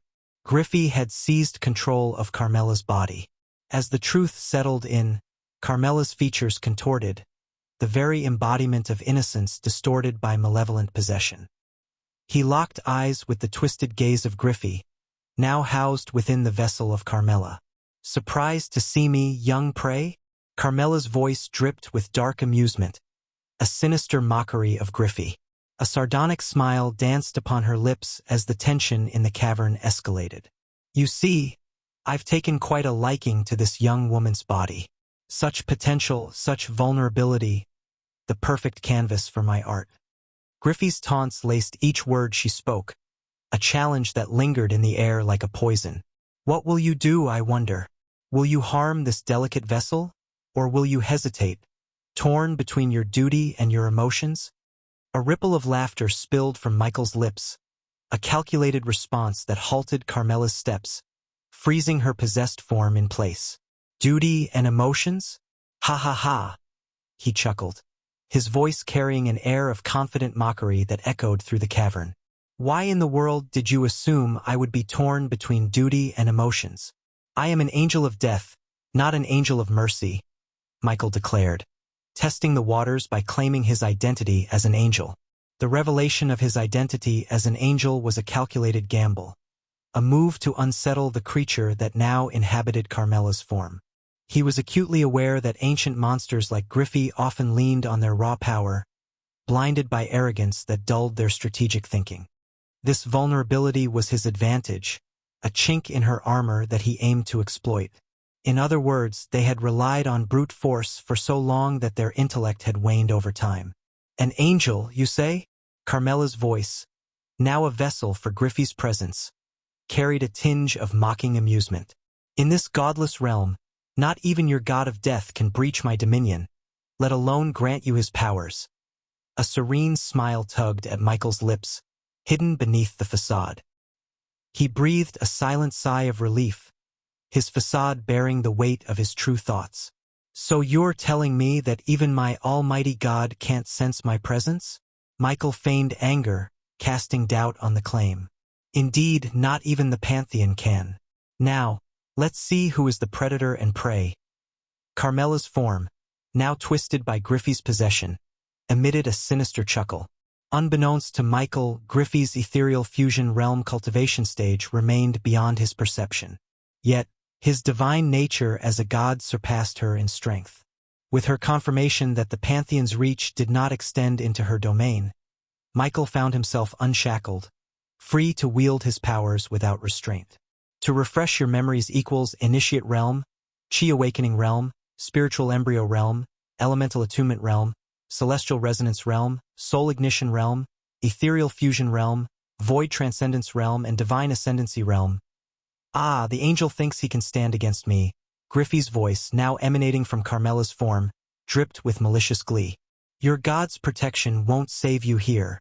Before Griffey's incredulous words could fully register, Michael materialized behind her using shadow teleportation.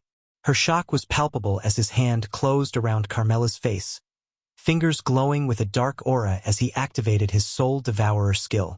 A guttural roar escaped Griffey's lips as Michael initiated the extraction, his grasp tugging at Griffey's soul ensnared within Carmela's body. This power. No angel is capable of this feat. Griffey's voice trembled with disbelief, yet Michael persisted in pulling her soul free. Unexpectedly, Carmela fought back with a burst of strength, her fingers slashing across Michael's face. Deep gashes marred his skin, but they quickly sealed as the advanced regeneration potion surged through his veins. Griffey seized the opportunity to break free, distancing herself from Michael. Perched on an elevated rock formation, she looked down upon him with a mixture of curiosity and uncertainty. "Let me see what kind of angel you are." Griffey's voice was laced with intrigue as she tasted the blood staining her fingers from the scratch she had inflicted. Carmela's possessed eyes widened as the essence of Michael's blood touched her senses. An unfamiliar sensation coursed through her, a hint of fear mingling with her previous arrogance. "You are no angel. You are a god." Griffey's words trembled with realization, the shock and fear palpable in her tone. With a calculated amusement, Michael savored the shift in power dynamics. "Now you understand who's the prey and who's the predator."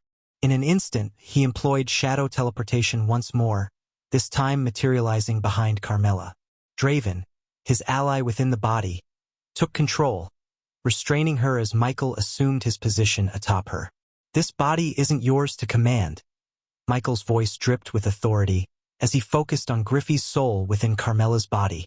The power of his soul-eating abilities was honed on extracting Griffey's presence from Carmela's vessel. "What kind of god dares to enter my domain?" Griffey's voice thundered with rage, her resistance fierce as Michael unleashed the full extent of his powers. Under the weight of his might, Griffey's ethereal form struggled against the inevitable, unable to withstand the force bearing down upon her within Carmela. "You'll find out soon enough," Michael growled, his determination unwavering as he slowly extracted Griffey's essence from its host. Gradually, his hand closed around an ethereal white mist, pulling it from Carmela's form. "Get out!" With a final, resounding roar, Michael wrenched Griffey's soul free from Carmela's grasp. As he held the captured essence in his hand, a chilling smirk crept onto his lips. The moment was ripe for Michael to absorb Griffey's malevolent soul, to end her reign of terror. His mouth parted, prepared to consume her essence and bring about her demise. But fate had other plans. The very ceiling above him erupted into a shower of debris and chaos, the explosion shaking the cave violently. Beneath them, the ground fractured ominously, threatening to swallow Carmela whole. Reacting swiftly, Michael seized her hand, clutched Griffey's soul in the other, and summoned his metallic wings. With a powerful flap, he propelled them out of the collapsing cavern. Dark flames enveloped his wings, disintegrating the falling rocks before they could harm Carmela or impede their escape. "I won't die so easily." Griffey's voice echoed from within the trapped soul, defiant even in her dire circumstances. Emerging from the cave, Michael touched down on solid ground before teleporting himself and Carmela to a safer location within the swamp. "You're wrong," Michael retorted, his determination renewed as he prepared to absorb the captive essence. However, in an unexpected turn, a surge of energy struck him from behind despite his responsive shield. The impact catapulted him through the air, crashing through trees and landing in the murky swamp waters. With a growl of frustration, Michael twisted to face his assailant. Griffey's essence had slipped from his grasp. With a growl of frustration, Michael twisted to face his assailant. Griffey's essence had slipped from his grasp. "You're coming with me to the Pantheon, rogue god." A commanding voice boomed, announcing the approach of a powerful entity. Chapter 1082 Elemental Attunement Realm. Michael's growl reverberated through the swamp as he rose to his feet, seething with frustration at the abrupt escape of Griffey. His anger, however, was swiftly redirected as he faced the arrival of the angel. The confidence radiating from the angel told Michael that he was facing an opponent of great power, an opponent who showed no fear even in the face of a god. "Resist all you want, rogue god." The angel's voice resonated across the swamp. Its tone alone conveyed the angel's immense power. "You want escape through teleportation," the angel declared, producing a glowing red rune-engraved metal plate. The plate split into fragments that dispersed in every direction around Michael. Gradually, the space around him thickened, stifling his ability to employ shadow teleportation. "How did you find me?" Michael inquired, despite being aware that his use of power had alerted the Pantheon to his presence. An executioner from their ranks had tracked him down.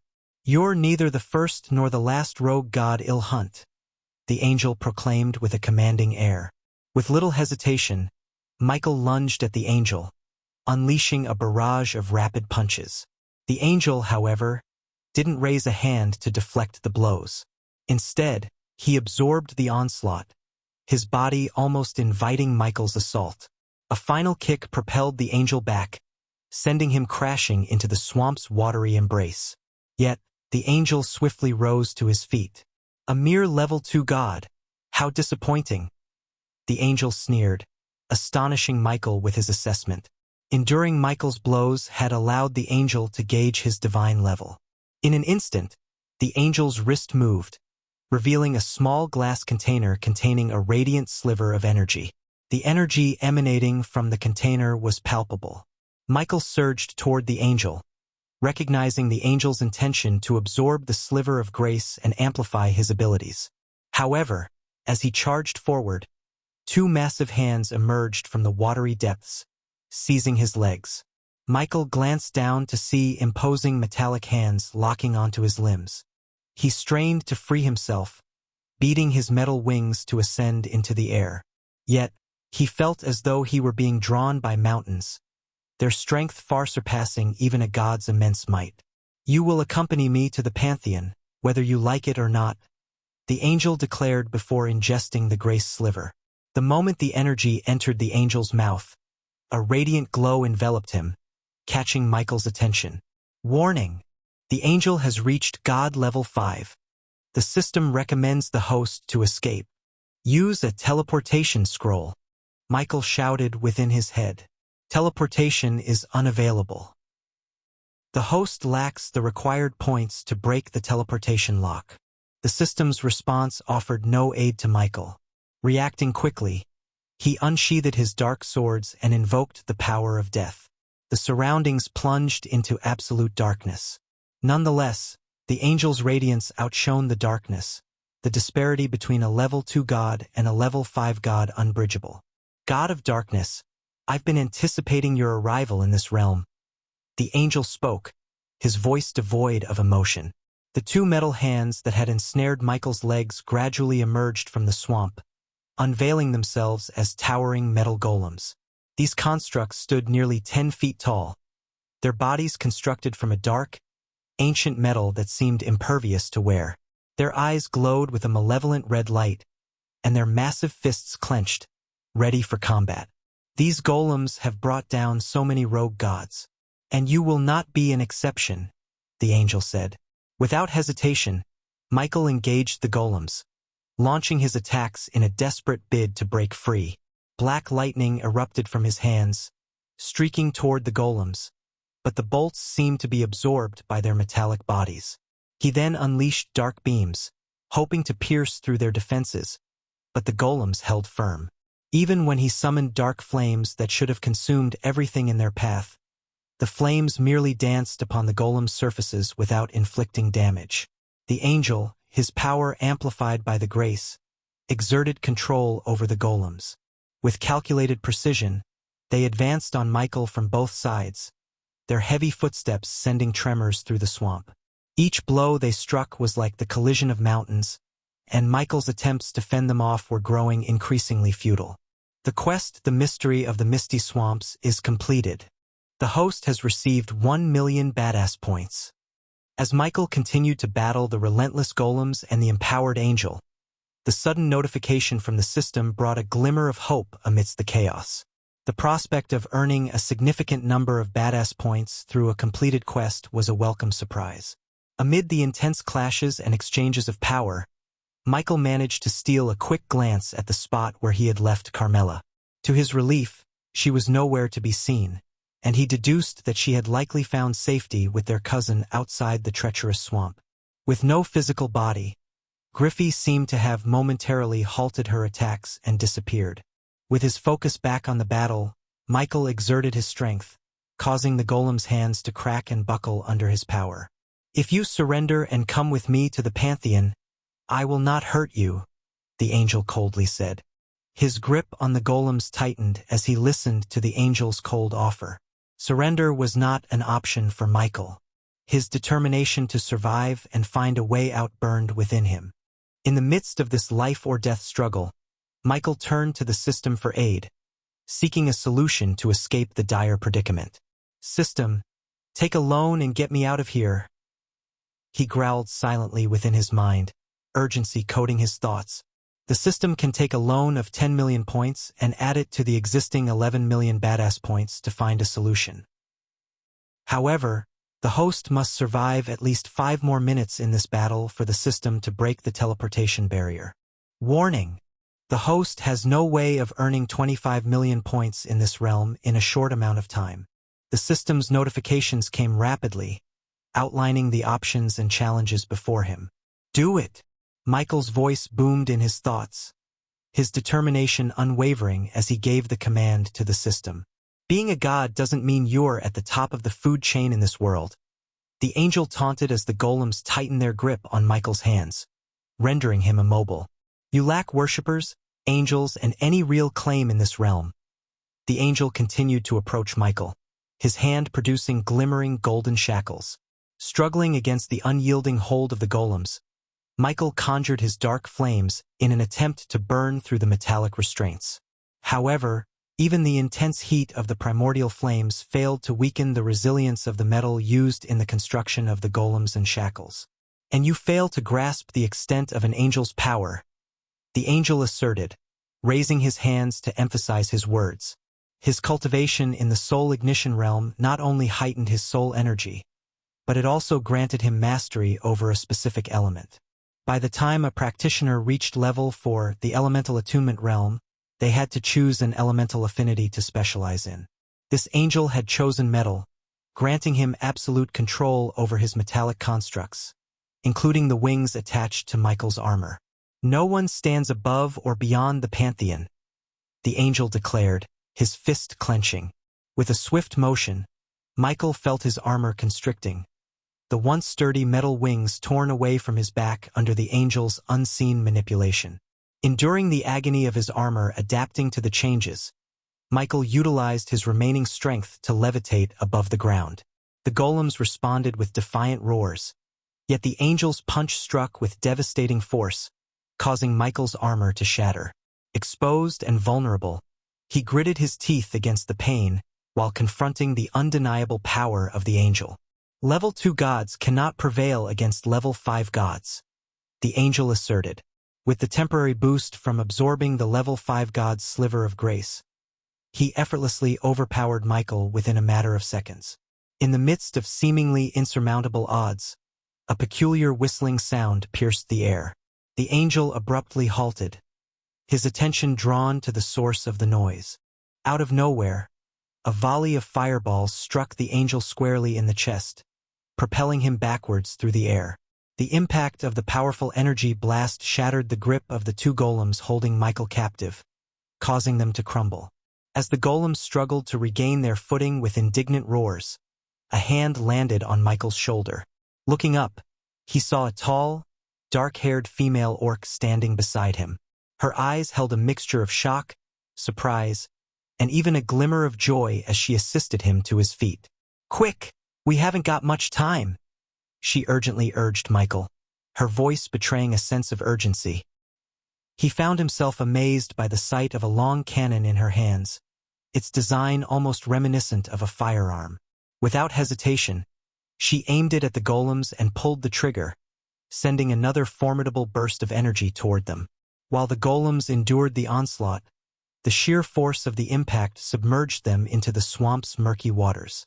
"Follow me," the orc instructed, prompting Michael to move swiftly. He had little choice but to trail after her, leaving the chaotic scene behind as they raced away from danger. "Who are you?" Michael panted as he sprinted alongside the orc. "No time for explanations. Now!" The orc's voice resounded urgently. Abruptly, Michael's gaze caught sight of Vidora sprawled on the ground, just inches away from the luminous metal plate that the angel had hurled at the beginning of their confrontation. Reacting swiftly, Cain opened his mouth and a swirling vortex materialized before Michael and the orc.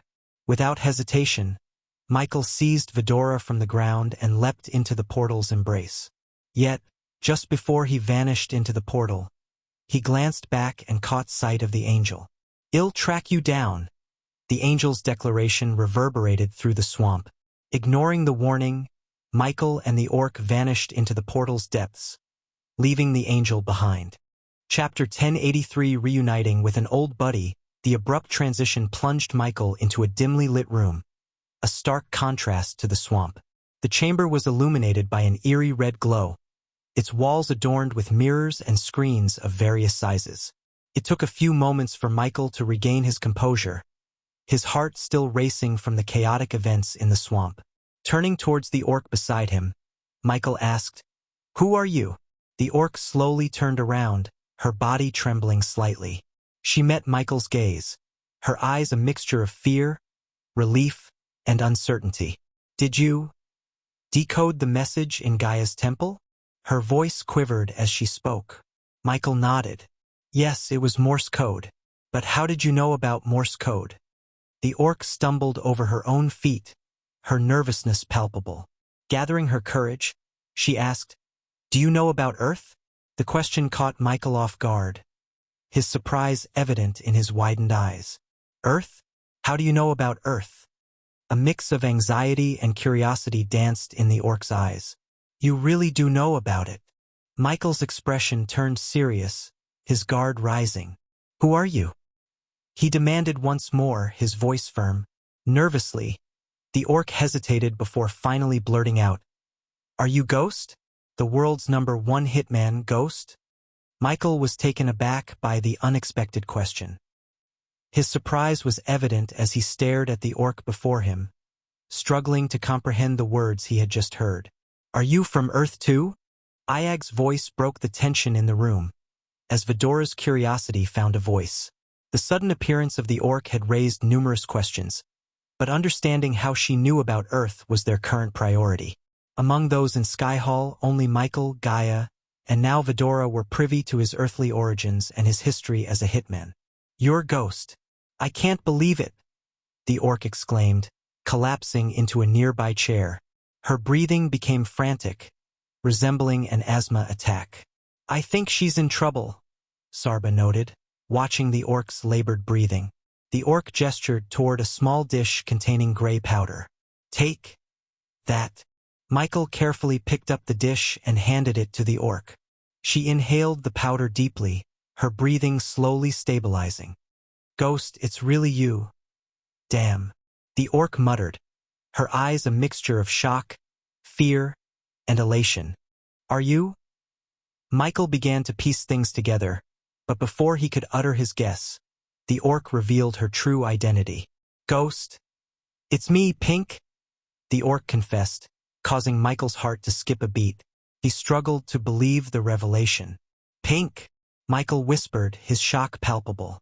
Pink had been his partner in countless assassinations on Earth, providing technical support and navigation while he operated in the field. The notion that Pink had also transmigrated to this new world was beyond comprehension. I can't believe it. I'm actually seeing ghost. Pink stammered nervously, her behavior at odds with what would be expected of an orc. 37 operations, you and I together, all successful. We were the best pair in the whole world. Pink continued her expression, a mix of delight and astonishment. Michael couldn't doubt Pink's words. Her mention of the exact number of operations was undeniable proof. It's like a mixture of both a good and bad dream. Jesus Christ, Pink muttered, her nervousness evident as she still trembled from the shock of their unexpected reunion. Overwhelmed by emotion, the orc, now revealed as Pink, rushed towards Michael and enveloped him in a tight hug. Michael, taken aback for a moment, hesitated before awkwardly patting Pink's back a few times, not entirely sure how to respond. Hey, calm down, he finally managed to say, gently trying to loosen her grip. Let's sit down and catch up. There's a lot I need to know. Reluctantly, Pink released Michael and took a seat, her eyes still wide with disbelief and excitement. As they settled, Michael prompted her to recount what had happened since their last mission together. Well, you remember that target, right? The one you took down with that incredible sniper shot? Pink began, her voice carrying a mixture of nostalgia and awe. As soon as you made that kill, this bright light surrounded me. Next thing I know, I'm waking up in this body. Michael leaned in, intrigued. What happened to the original occupant of the body? Pink's expression turned somber. She died, apparently some flu or something.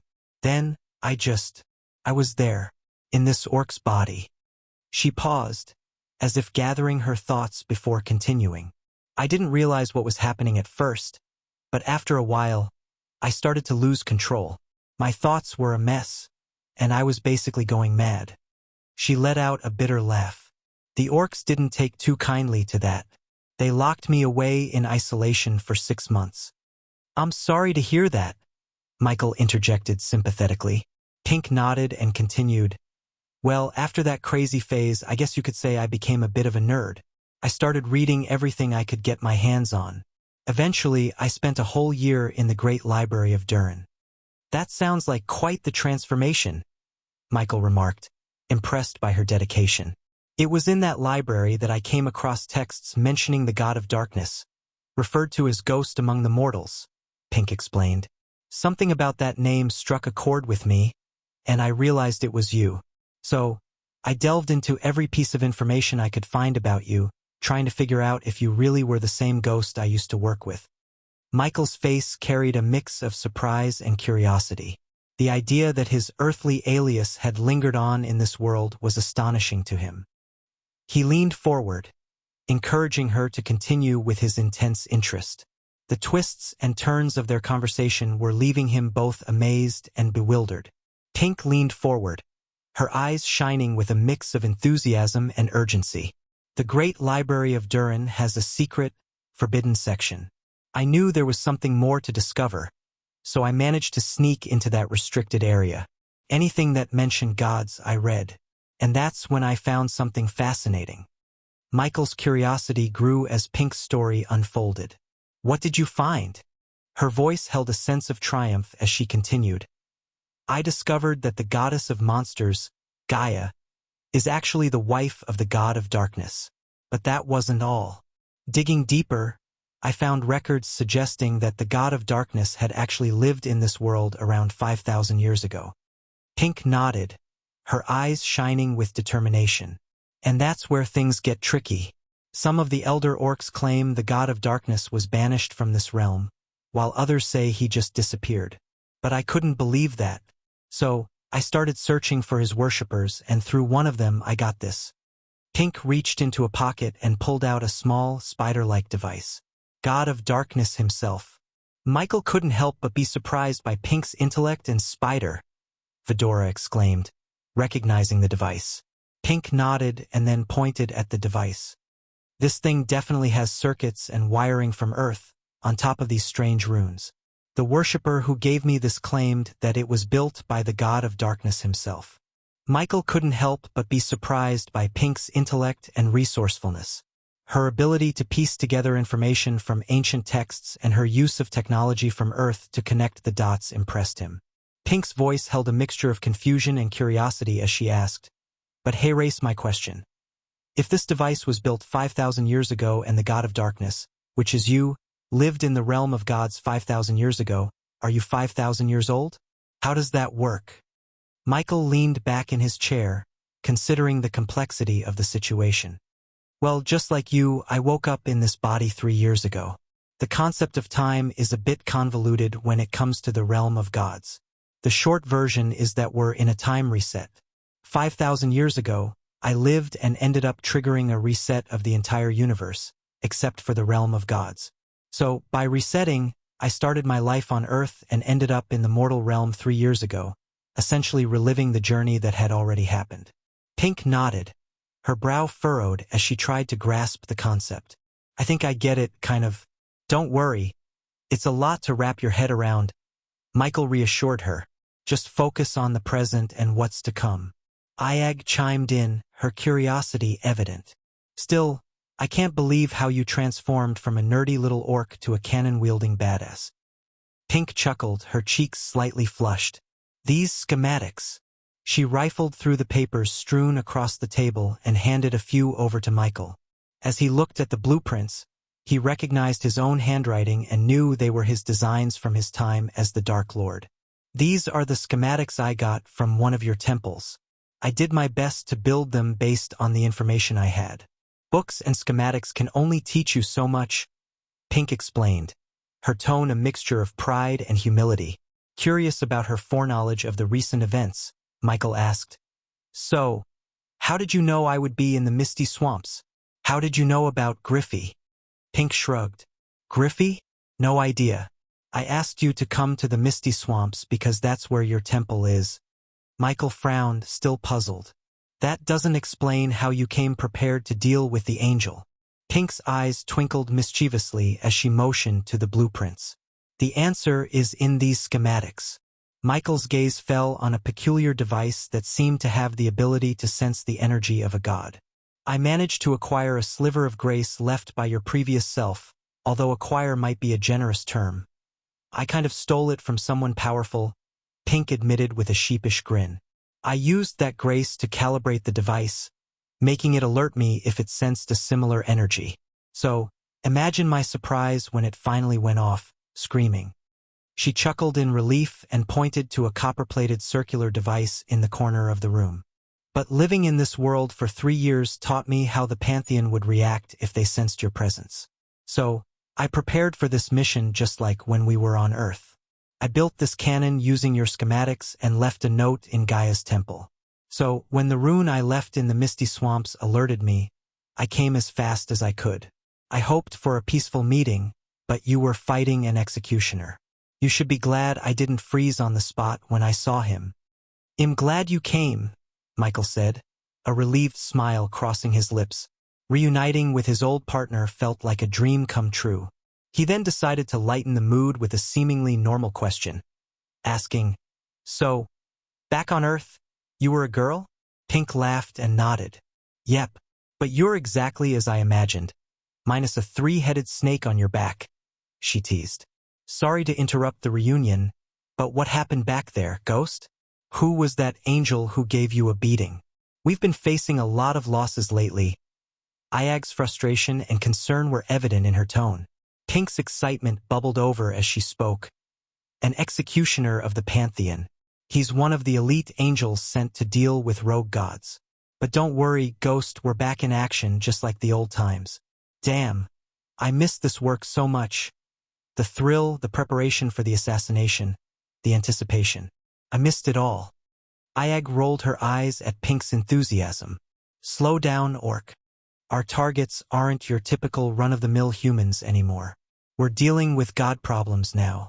Pink's expression shifted as she revealed a mischievous, proud smile. "I might have a way to kill the gods." Chapter 1084, a solution for Michael's problem. When Pink mentioned the possibility of having a way to kill the gods, Michael was taken aback. On Earth, Pink had been an exceptionally skilled helper, handling research and aiding him in planning assassinations to perfection. The prospect of reuniting with her and strategizing on this grand scale filled Michael with thrilling excitement. "What do you mean?" Michael inquired eagerly. Pink began to explain. "The Library of Durin is one of the oldest libraries in this world. The orcs cherish it even more than their own lives. Before I left the kingdom, I heard that the orcs were dead set on acquiring a new book for their collection. They were taking it incredibly seriously, even delving into their coffers." Kane voiced his skepticism, asking, "Do you truly believe this book might hold knowledge about killing a god? How can you be so certain?" Pink remained focused on the matter at hand, not allowing the surreal sight of a talking three-headed serpent to distract her. This particular book was authored by an angel of the goddess of wisdom, Seshet. I managed to gather that it contains information that Dagon, the fallen god and ruler of hell, is actively seeking. One of the reasons Dagon was banished from the realm of gods was his relentless quest to discover a way to kill the gods. At least, that's what I've gathered from the books and what the orcs shared. Sarba interjected, her tone lighthearted. "You seem to have acquired quite a bit of confidential information. How did you, then they should, manage that unless you're a high-ranking orc within the kingdom?" With a chuckle, Pink replied, "Between you and me, I'm considered quite the looker among the orcs. They tend to share more with me than they should." Michael sought clarification. "The last I heard, Dagon couldn't enter this world, right?" Pink nodded and continued. "That's correct, but his followers are still here, hiding in the shadows, forming cults, and carrying on their usual practices. If there's anything in that book related to what their god, Dagon, is searching for, you can bet they'll be on the hunt for it. I was fortunate to learn about the reappearance of this book. Securing that book is indeed a priority, but first, I must find a way to evade the Pantheon's executioner." Michael sighed, a sense of urgency in his voice. Pink shared her astonishment, saying, "It's truly mind-boggling, isn't it? We were humans one moment on Earth, and the next we've become something entirely different. I've transformed into an orc, and you've become a literal god. It still feels like a dream to me." Michael reflected. "Life is full of mysteries. As much as I cherish our reunion, my immediate concern is finding a way to outsmart the angels and figuring out how to win against them. Even if I manage to defeat the angel I encountered, the Pantheon can and will dispatch someone even stronger. This won't end until I become powerful enough." Curious, Pink inquired, "What level of god are you right now?" "Level 2, a demigod," Michael replied, prompting Pink to thoughtfully stroke her chin. "So, any angel serving a god above level 2 and beyond the second cultivation stage can absorb their god's sliver of grace and overpower you," Pink explained. Michael nodded, acknowledging the challenge. "I'm aware of that, but raising my godhood level isn't easy or quick. I need alternative ways to take down the angels." Pink offered a suggestion. "You could cultivate in this world and become a cultivator. This would enable you to face other cultivators and angels without exposing your godly powers, which is how the Pantheon can track you." Iag interjected, voicing a concern. "Yet, if an angel consumes a sliver of grace, they temporarily gain godly powers. In such cases, cultivation won't do shit. This won't be a cakewalk. But that's precisely what makes this challenge so intriguing," Pink stated with excitement. "Right now, your focus should be on cultivation, keeping a low profile, and only employing your godly powers when absolutely necessary. While we lie low, we'll search for the book and any information on how to kill a god. Then, we'll assassinate them, much like our old days on Earth. Once a god is eliminated, I assume the angels will lose their power source. Moreover, nobody has a clear understanding of what happens when a god dies. Some gods disappeared in ancient times, and others took their place. But I've read nothing about the actual act of killing a god. That's what makes the book authored by Seshet's angel so invaluable." Pink concluded with a grave tone. "System, how much badass points I have?" Michael asked the system. 15 million points. This is not sufficient amount of points to survive in this world. So the system recommends the host finding new ways to earn more points. Don't worry about the executioner finding you here. This is an abandoned safe house of aggro worshippers. It's equipped with all sorts of runes to prevent other angels and the Pantheon from sensing the aggro-worshippers who used to reside here, or at least who lived here, Pink reassured Michael. Finally, he heard some reassuring news. Curious, Iag inquired. What happened to them? Pink explained. According to the texts I used to locate this place, the aggro-worshippers here tangled with some rogue cultivators who proved to be too powerful. They wiped out the aggro-worshippers living here. Over time, everyone forgot about this place. But it serves as a rather shabby base of operations. It's better than nothing. Michael had an idea, saying, if the runes in this place can mask our energies, I might be able to modify this medallion. He retrieved the tree-shaped medallion given to him by Marley. Iag's tone turned deadly as he added, and let's not forget about that traitor, Marley. She betrayed us and will pay with her life. Betrayed you? That sounds like a death wish, Pink remarked, fully aware of Ghost's reputation as the world's deadliest hitman. She knew better than to cross paths with him. When she heard someone had betrayed him, she assumed that person was as good as dead. If anyone could kill a god, it would undoubtedly be Ghost. Michael contemplated. She will pay for what she did. I pity Marless worshippers who died in Raynar's temple. I want to know if she truly understood what transpired. Completing this quest from the system, to kill Raynar and avenge Marless worshippers, had gained paramount importance. Once he completed the quest, the system would reveal the location of a base of operations. Pink inquired, are you a rune master by any chance? Michael shook his head, regret evident on his face. I have a subordinate in the mortal realm, but I have no means of contacting him, he sighed, missing Elidir's assistance. With Elidir by his side, Michael could combine his blacksmith skills with Elidir's rune mastery and utilize the system's help to create something capable of concealing him from the Pantheon. Unfortunately, the system provided no aid in this matter, as he lacked the required badass points. So, we need to find a talented rune master who's willing to help us. Fortunately, orcs are generally skilled in runes, and I still have a few contacts in Durin who can assist us, Pink suggested, but her voice wavered, hinting that something was troubling her. Is something wrong? Michael inquired. Iag interjected sarcastically. Well, you see, she just mentioned casually that she sneaked into a restricted area and spent time there. I'm sure the orcs just threw her a big thank you party for that. However, Michael sensed that there must be more to the story. And I accidentally killed an orc who served as an advisor to the king of Durin, Pink admitted, her voice tinged with regret.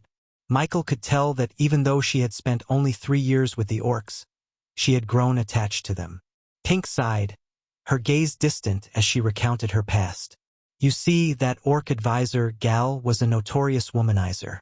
He used his close ties to the king to harass women throughout the kingdom. She shook her head in disgust. When I first woke up in this new body, Lonnie was the only one who befriended me. She taught me everything about this world, how to survive, and even how to adapt to this new form. Of course, I didn't reveal that I was originally a human from Earth. That would have been hard to explain. Iag leaned in, a knowing look on her serpent's face. Let me guess. This gal harassed your friend Lonnie, and you sought justice by killing him. Pink's eyes turned steely. No, he did something much worse.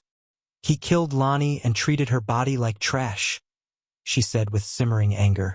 In this world, just like Earth, the poor rarely get justice when the rich are involved. I had the privilege of working with the world's best hitman, and I picked up a few traits. She hesitated for a moment before continuing. I killed Gal by pretending to accept his advances, lured him into his own bedroom, and then I stabbed him in the neck. Sarba raised an eyebrow. So, you got your revenge, but what happened afterward? The king's guards found me with Gal's body, and my actions led to my banishment. The orcs in my tribe managed to make the king believe I was insane, Pink explained bitterly. In the end, justice remained elusive, just like in any world. Pink sighed, her voice trembling as she recalled her past. That's another reason why I searched for you in this world, and to be honest, I prayed for a chance to reunite with you. Despite our darker professions, we made a real impact on Earth. We eliminated some truly sick people and made the world a bit safer. Plus, we got paid handsomely. This world needs someone like us even more than Earth, Pink said with a resolute determination and a glint of satisfaction at the sight of Ghost. Sarba chimed in with innocent curiosity. But you won't get paid here, will you? Pink gave a sly grin. Money isn't the only form of payment, my friend. Now, we need information, and men like Gal hold the key to everything we require. We may not receive payment from a client like we did on Earth, but if we loot his body after taking him down, we'll be rich as fuck. Sarba nodded in agreement as Pink went on, her tone firm. Taking down killers, assholes, and dictators does give you a satisfying feeling, Pink declared. Michael chuckled slightly and added, speaking of dictators, I did cross paths with Hunter Blade. He's in a different universe, just like us, experiencing a transmigration. Pink's reaction was immediate. She trembled, nearly toppling from her chair. Hunter? Please, tell me he's not in our universe. Oh, you did say he's not. Damn it, that guy. I genuinely pity the universe he's in right now. I hope we never cross paths with that murderous psycho. Not now or ever. Pink concluded with a shiver of dread. Hunter will return in DBS, coming out of hiatus, on 12/09/2023. Chapter 1085 Journey to Become the Deadliest Assassin System. Do you have any way for me to start cultivating in this world? Michael inquired. The system responded, the host has to rebuild your body from the molecular level to accommodate mortal cultivation on top of your god being. Just the sound of it made Michael realize it was going to cost him significantly. The system requires 5 million badass points to reconstruct the body and 2 million points for the required ingredients needed to brew the special potion that would enable the host to cultivate, totaling 7 million points. So, once I've done this, I can cultivate in this world and level up by gaining experience points? Michael sought clarification. Yes, the experience points gained by the host after killing the angels and cultivators here will be used to break through to the next stages. The system confirmed. Michael felt relieved. If he could cultivate, he wouldn't need to use his godly powers in every fight, which would help him avoid detection by the Pantheon. How long will it take for you to reconstruct my body? Michael asked the system. Just a day, came the response. Great, Michael said and exited the system. He then turned to Pink, realizing he had more questions for her. It's clear we need to find the book written by Seshit's angel. But first, let's figure out what to do with you, Michael said, and Pink understood his meaning. Unlike on Earth, this world has no technology, no computers or systems for you to hack. So we need to figure out a way to utilize your talents. I had a setup in the mortal realm, but even that had no need for hacking. It just required someone to watch the camera feeds, Michael explained. I'm no rune master, but I have a way to digitize the information if you provide me with the items I need and assist me with certain things, Pink explained, making it clear she already had some ideas. Go on, Michael encouraged. First of all, I need your spider devices. They can mimic the security cameras on Earth and give us eyes in this world. And I need access to Seraphine's crystals, Pink stated. Iag, puzzled, questioned. Seraphine's crystal? What is that? Seraphine is the goddess of information. Think of her as the ultimate spymaster. Nothing happens in this world without her knowing. She has spies and eyes everywhere. This world might not have computers and technology, but a large amount of information like this still requires some form of storage and containment. That's where Seraphine's crystals come into the picture. These special crystals, imbued with powerful runes, store information and allow Seraphine's angels to access the information they need, Pink explained, pleasantly surprising Michael and Vidora. Then, Pink unveiled another set of schematics. This time, it wasn't just a schematic for a single device. It was a blueprint for an entire setup that far surpassed Michael's surveillance room in his dark castle. These devices. Wow. Michael was genuinely astonished. As an inventor, Michael comprehended the devices and regarded Pink with awe. Where did you get them? Michael inquired. I designed them. Of course, it took me countless hours of reading hundreds of books about runes and the energy flow in this world. But I believe this will work, Pink stated confidently. You designed these devices just by reading books? Michael asked, amazed. He was shocked to learn that Pink had managed to design such complex devices without any special innate talents, solely through her studies. System, we need to grant Pink the inventor trait and give her rune mastery, Michael suggested. It would require the host to spend at least 50 million badass points or more. For now, the system recommends using your inventor trait to build the devices and explore alternative means to understand the runes, the system responded. So, just to clarify, we need to create another medallion to conceal your presence, which means we have to journey to Durin and meet your runemaster contact. Afterward, we need to obtain the book that might contain information on how to kill a god. On top of that, we have to set up a surveillance room for you, requiring spiders and seraphine's crystals, which I imagine will be guarded like treasures. Ayag summarized, her tone tinged with frustration. And don't forget, we also need more money. So add a robbery or heist to that ever-expanding list, Michael added with a chuckle. Why are you laughing? Ayag asked, playfully headbutting Michael. Because it's exciting, Michael replied. To Ayag's surprise, Pink wore the same eager smile. She was rubbing her hands together in anticipation of Michael's orders. Here's our plan. We'll start by building a device to conceal my presence, which means we have to go to Durin. Once we've done that, we'll acquire the book. Since we're running low on funds, purchasing the book isn't an option. We'll have to steal it, Michael declared. The auction is next month, so we have plenty of time, Pink informed him. While we're in Durin, we'll also find a runemaster to help us set up the surveillance room and procure Seraphine's crystals. I can build the devices based on these schematics, Michael explained. I still can't believe you can construct these devices. A power you gained in this world, I presume? Pink inquired, and Michael nodded. So, when I return from Durin, we'll have a medallion and everything we need to set up our surveillance room. However, we need the setup to be transportable. Once I kill Raynar, it'll secure a new base of operations. We can incorporate the same runes into that location, Michael concluded. A new base of operation? From who? Pink asked with curiosity. I have my sources, Pink. I am a god, after all. Michael chuckled, keeping any mention of the system to himself. After confirming that the medallion could conceal his presence, as long as he didn't frequently use his godly powers, Michael decided to make his way to the kingdom of Durin, ruled by an orc god named Naribo. We'll tackle our problems one by one, Michael said as he retrieved an earpiece from his system storage. While it required some calibration to communicate with the mortal realm, it functioned seamlessly within the realm of gods. In truth, Michael needed his subordinates and Gaia to thrive independently in his absence. If any dire situation arose, he had contingency plans in place known only to him and Azazel. Not even Gaia was aware of these backup plans if things went awry in the mortal realm.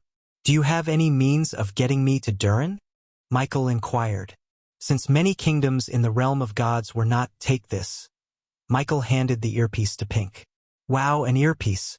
You have no idea how much I missed this thing, Pink exclaimed, giving the device a quick kiss before placing it in her ear. Do you have any means of getting me to Durin? Michael inquired. Since many kingdoms in the realm of gods were not connected by conventional roads or oceans, portals were required for travel between them. This underground workplace is conveniently located just an hour away from Naribo's temple. The temple has a portal you can use to travel to Durin. However, you might want to employ your stealth skills, as the orcs typically only permit orcs to use the portal, Pink explained, implying that she had used the same portal to reach their current location. They don't allow humans? Does Kingdom Durin also have a rule against humans in their territory? If so, you should take a closer look at him. He's not an orc.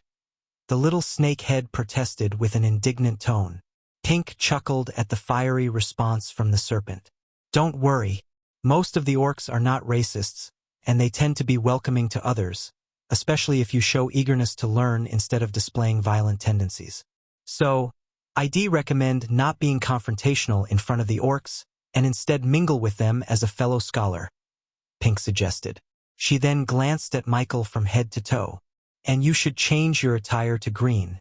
Orcs don't have a liking for black and red, Pink advised, causing Michael to let out a sigh. Good thing I have spare clothes in my space ring, Michael responded. You opened a portal here, right? Can't you do it again? Michael turned to Kane, but noticed him shaking his head. Sorry, I gave him the rune to teleport here. Honestly, I had no idea your little snake could do that in the first place. But I have no teleportation rune to Durin.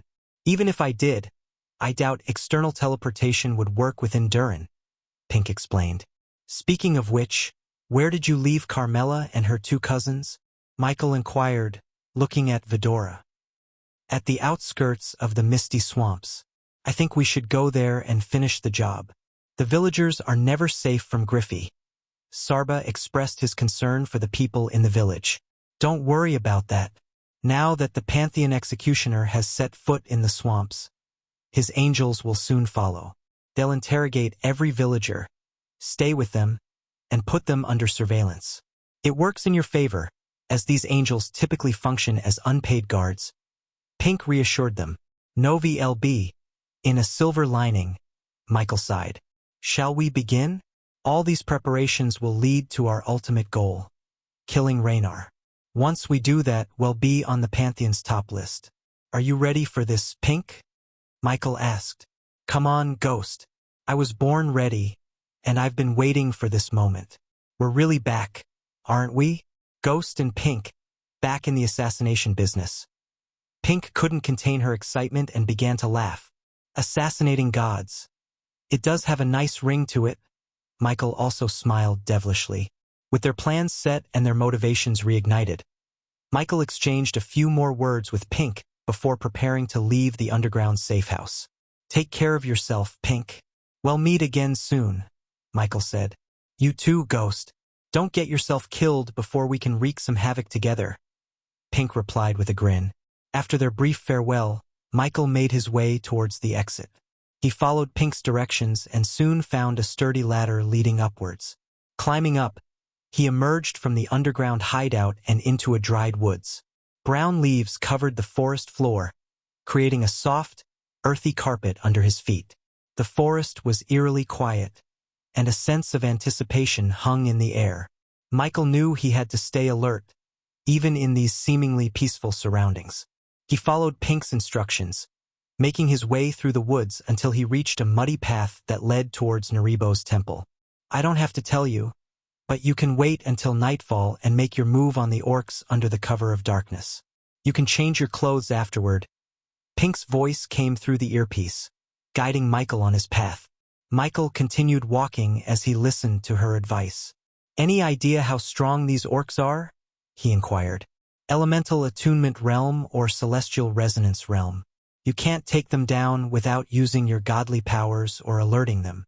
These are orcs, so they'll have runes everywhere to detect an intruder's presence in the temple. If I were you, I wouldn't kill them but look for another way, Pink suggested. Roger that. We're back in business, Michael replied with a determined smile and excitement in his voice. He was ready to embark on this new journey, one that would cement his status as the deadliest assassin in the entire universe. Chapter 1086 Kingdom of Durin. As Michael emerged from the forest, he caught sight of a grand temple in the distance. The temple stood proudly on a small island, surrounded by a serene, reflective lake. The water glistened in the soft daylight, enhancing the temple's ethereal beauty. The temple itself was a majestic structure, its architecture reflecting the power and strength of the orcs. It was adorned with intricate carvings, and metal-armored orcs patrolled its perimeter. These sentries kept a vigilant eye on anyone who approached. We should wait until nightfall to make our move, Iag suggested in a low voice, watching the orcs' vigilant patrols. Pink, still connected via the earpiece, chimed in with a suggestion. Why not use the spiders? They can give us an advantage. But Michael had something even more surprising in store. He reached into his inventory and retrieved a small, sleek drone. With a swift movement, he activated it, and the drone's propellers whirred to life. Pink, hearing the distinct sound of the drone hovering, couldn't contain her shock. Is that a drone? Michael smiled and replied, Yes, it is. Pink was awestruck. That's OP in this world. Michael smiled as he reached the edge of the forest. He settled himself on the ground and patiently awaited the setting sun. Closing his eyes, he began to meditate, seeking to maintain his focus and clarity of mind during this crucial wait. As Michael meditated in the quiet of the approaching night, a strange sensation overcame him. It was as though whispers had taken form inside his mind, faint and ethereal. These whispers began to coalesce into voices, echoing like distant chants. "God of darkness," one voice called out, its tone reverent. "Dark Lord, bless us with your darkness." "Protector of shadows," another voice joined in, fervently imploring, "Hear our prayers. We beseech you." Soon, the voices multiplied, overlapping with one another, creating a harmonious chorus that resonated in his consciousness. "Lord of eternal night," a chorus of worshippers pleaded, "Guide us through the shadows. Protect us from the hunters who stalk our every step." "God of shadows," yet another voice entreated, "Bestow upon us your mercy and blessing. Let your darkness shield us from harm." In this meditative state, Michael could feel the collective devotion of his worshippers, their cries for protection and guidance. They worshipped him, the God of darkness, with unwavering faith, seeking his aid in their darkest hours. Their voices filled his mind, a symphony of devotion, and Michael couldn't help but feel the weight of their prayers. "The host should start responding to their prayers and build your worshipper base," Michael, deep in his meditation, heard the system's suggestion. It made sense, but he knew he had more immediate concerns at hand. "I have too much on my plate right now. I want to ignore them forever, but they've survived here without me this long. I'm certain they can survive a bit longer," Michael replied to the system, his focus unwavering. As the sun vanished beyond the horizon, the world was bathed in darkness, and the temple ahead became a radiant beacon. Its marble structure gleamed brilliantly, crowned by a powerful orb that emitted a shimmering golden light, casting a warm aura around the sacred grounds. The orcs, adorned in their formidable metal armor, were illuminated by this brilliant light. From the safety of the forest's edge, Michael retrieved a tablet and a fleet of drones from his system storage. With a calculated precision, the drones soared toward the temple, transmitting their live feed to Michael's tablet. Michael scrutinized the drone feeds displayed on his tablet, absorbing every detail of the temple's surroundings. His eyes were fixed on the golden orb at the pinnacle, which illuminated the orcs patrolling the temple grounds below. Iag and Sarba, perched on his shoulder, keenly observed the feeds with him, acting as his extra set of eyes and ears. As Michael continued to watch, he noticed the orcs engaging in casual conversations while making their rounds. Their voices and laughter cut through the still night, providing valuable insights into their day-to-day lives. Noviel B. in one orc, leaning against a pillar, boasted about his strength. "I swear, I lifted a boulder that must have weighed 100 stone last week." Another orc, sitting on a nearby bench, chimed in with a smirk. "You always exaggerate, Grunk. It was more like 50 stones, and you had help." Laughter erupted among the orcs, their camaraderie evident. Meanwhile, Michael patiently charted the patrol routes in his mind. He noted the positions of the guards, the entrances and exits, and potential hiding spots. The tension in the air was palpable as he planned his entry into the temple undetected. With the orcs engrossed in their conversations, Michael seized the opportune moment. Silently, he maneuvered the drones to a specific location, capturing a blind spot near the temple's entrance. Ensuring that his movements went unnoticed, he used his godly agility to leap from the forest's concealment into the shadows cast by the temple itself. As Michael crouched low and concealed his presence, he whispered to Iag and Sarba, "Keep an eye on the patrols for me. Let me know if they change their routines or if anyone's approaching." The two snake heads nodded silently, their focus unwavering on the drone feeds. Michael, with his heart racing and his senses heightened, began his stealthy infiltration of the temple. Amidst the orcs' banter, one of them suddenly exclaimed, "Oh, spirits! I forgot something back in the barracks. Be right back." The orc promptly altered his patrol route, striding in a direction that would take him perilously close to Michael's hiding spot. It sent a jolt of tension through Michael, who quickly signaled Iag and Sarba for information. Iag's voice hissed urgently in Michael's ear. "Someone's heading your way, Ghost." Swift and quiet. Without wasting a second, Michael pointed his arm above the temple, and with a mechanical whir, his Mark III grappling hook shot into action.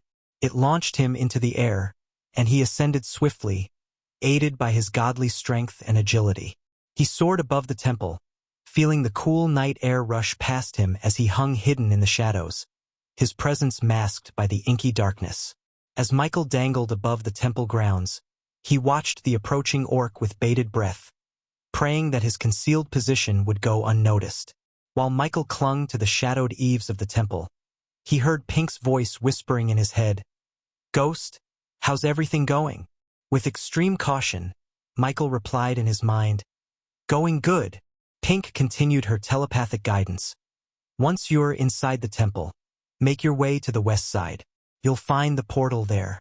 Just place your hand on the pedestal, and ITLL activate the portal straight to Durin. The other side won't be monitored like this at this hour." Beneath the shadowed eaves of the temple, the orc who had lingered below called out to another passing orc. They exchanged words about returning to Durin soon to meet their families.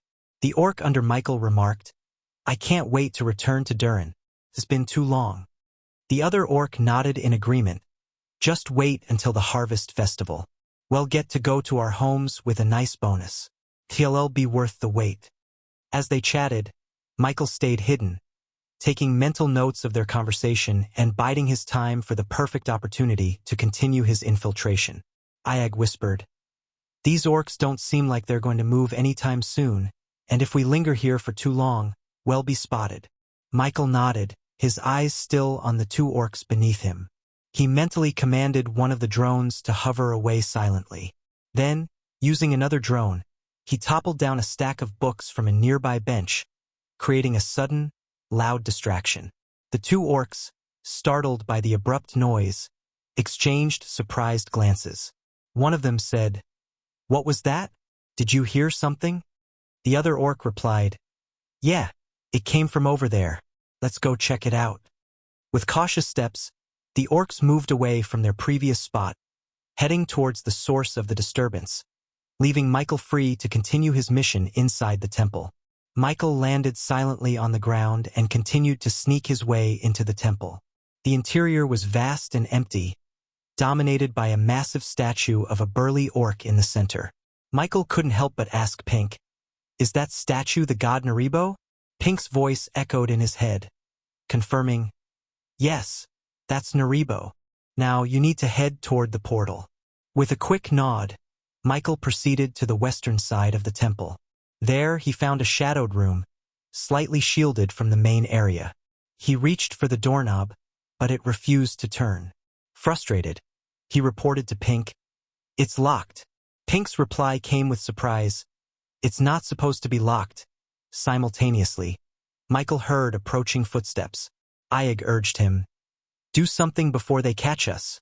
Feeling the pressure, Michael summoned his strength and, with a determined effort, broke the doorknob, allowing him to slip into the room just in time to avoid being detected by the approaching orcs.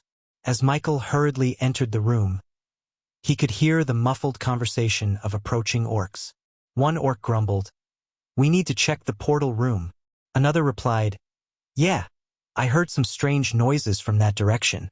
Michael's heart raced as he spotted the portal. It was a shimmering, circular opening surrounded by intricate runes. In the center of the room stood a pedestal. Without wasting a moment, Michael extended his hand and firmly placed it on the pedestal. Instantly, the portal lit up with radiant energy, and the runes etched into it began to glow brightly. As the orcs drew closer to the room, Michael didn't hesitate.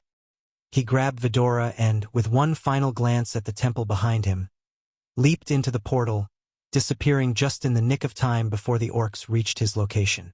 Chapter 1087 Kingdom of Durin 2. Exiting the portal felt like a whirlwind of colors and sensations, and when Michael landed on the other side, he found himself in a spacious, dimly lit room. The room was eerily empty, with stone walls and an imposing iron door at one end. It wasn't quite what Iag had expected. "I've exited the portal," Michael whispered to Pink, who was still in his earpiece. Pink's voice came through, calm and composed. "Good. Now head out through that iron door and remember to change your robes to green." With a thought, Michael's black robes transformed into green ones. He then opened the imposing iron door and stepped into a massive marble-floored hall. Several orcs roamed around, some engaged in conversation, while others appeared busy with various tasks. Amidst the bustling scene, a female orc with vibrant green skin and a welcoming smile on her face rushed toward him. She extended her hand in a friendly gesture and said, "Welcome to Durin, honored guest. Imglurna, are you here for the upcoming Harvest Festival?" Michael was taken aback by the warm welcome but quickly regained his composure. "Yes, I am," he replied with a friendly smile. "I've heard it's a grand celebration. Could you tell me more about it?" Glurna's eyes sparkled with excitement as she began to explain the festivities and handed him a map of the Kingdom of Durin. "It's going to be wonderful. Hey, race a map to help you navigate the festivities and explore our beautiful kingdom." Michael graciously accepted the map, thanking Glurna for her assistance. With the map in hand, he exited the building, now ready to navigate the Orc Kingdom of Durin and continue his mission. Stepping out of the building, Michael was greeted by a breathtaking sight. Before him stretched the elegant kingdom of the orcs, adorned with vibrant decorations for the upcoming Harvest Festival. Colorful banners fluttered in the gentle breeze, and strings of lanterns cast a warm and inviting glow. The architecture of Durin was a captivating blend of grandeur and nature. Towering stone structures were entwined with lush greenery, creating a harmonious atmosphere. Orcs bustled about, their laughter and chatter filling the air as they prepared for the festival. Pink's voice chimed in his earpiece. "Welcome to Durin, Ghost. Enjoy the festivities, but remember we have a mission to complete." As Michael strolled through the lively streets of Durin, Pink's voice guided him with precision. "All right, Ghost, head west from your current location.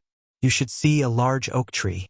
Take a right there, and you'll be on Amber Street," Pink directed. Following her instructions, Michael navigated through the bustling orc city, the map in his hand and his earpiece securely in place. The streets were alive with festivities, and the orc inhabitants seemed to be in high spirits. Pink continued to provide directions. "Good. Now make a left onto Amber Street and keep going straight. You'll come to a crossroads, and that's where you'll find Gilrut's Rune Workshop." Michael appreciated the clarity of Pink's guidance, and as he reached the indicated crossroads, he paused. "I'm curious, how exactly did you manage to get this orc, Gilrut, to owe you a favor?" Iag, perched on Michael's shoulder, seemed equally curious. "Yeah, Pink, what did you do?" "NOV-E1/B/I-, and there was a brief pause, and Pink's voice carried a hint of somberness. "It's not something I like to talk about, but I'll tell you. Gal, the orc we were talking about earlier, he didn't just harass Lonnie. He hurt someone close to Gilrut. When I took care of Gal, Gilrut felt a sense of gratitude, for delivering some well-deserved justice." Michael nodded, understanding the unspoken meaning behind Pink's words. Sometimes, the bonds of friendship and gratitude could be stronger than any written contract. As Michael followed Pink's guidance through the vibrant streets of Durin, his ears caught the sounds of a commotion up ahead. He saw a gathering of orcs, elves, and dwarves, all standing before a building with a glowing sign that read Ridion Funds. The crowd was agitated, and a tall orc in jade-green armor was shouting at the building. "Come out before the innocents inside the building get hurt," the orc bellowed. Curiosity got the better of Michael, and he decided to investigate the situation. He relayed the events to Pink, his voice low. "Pink, something's happening here. It looks like there's some kind of commotion outside the Ridion Funds building." Pink's voice crackled in his earpiece, concern evident. This could be the work of the Vilnius gang, causing trouble as usual. Michael frowned. "Vilnius gang? Who are they?" Pink explained. "They're a local gang made up of rowdy orcs who live outside the kingdom. They've been a thorn in the kingdom's side for a while. Ayag, perched on Michael's shoulder, chimed in. This isn't our business, Ghost. Let's keep moving. Michael considered Ayag's words but continued to walk toward the commotion, curiosity gnawing at him. However, he didn't have to go far before he overheard a hushed conversation among some orcs in the crowd. Did you hear? Even Runemaster Gilrut is stuck inside the building, held hostage. Those words stopped Michael in his tracks. His eyes widened, and he exchanged a quick glance with Ayag. Gilrut, the Runemaster who was supposed to help them, was in danger. Michael turned back to the commotion with a newfound resolve.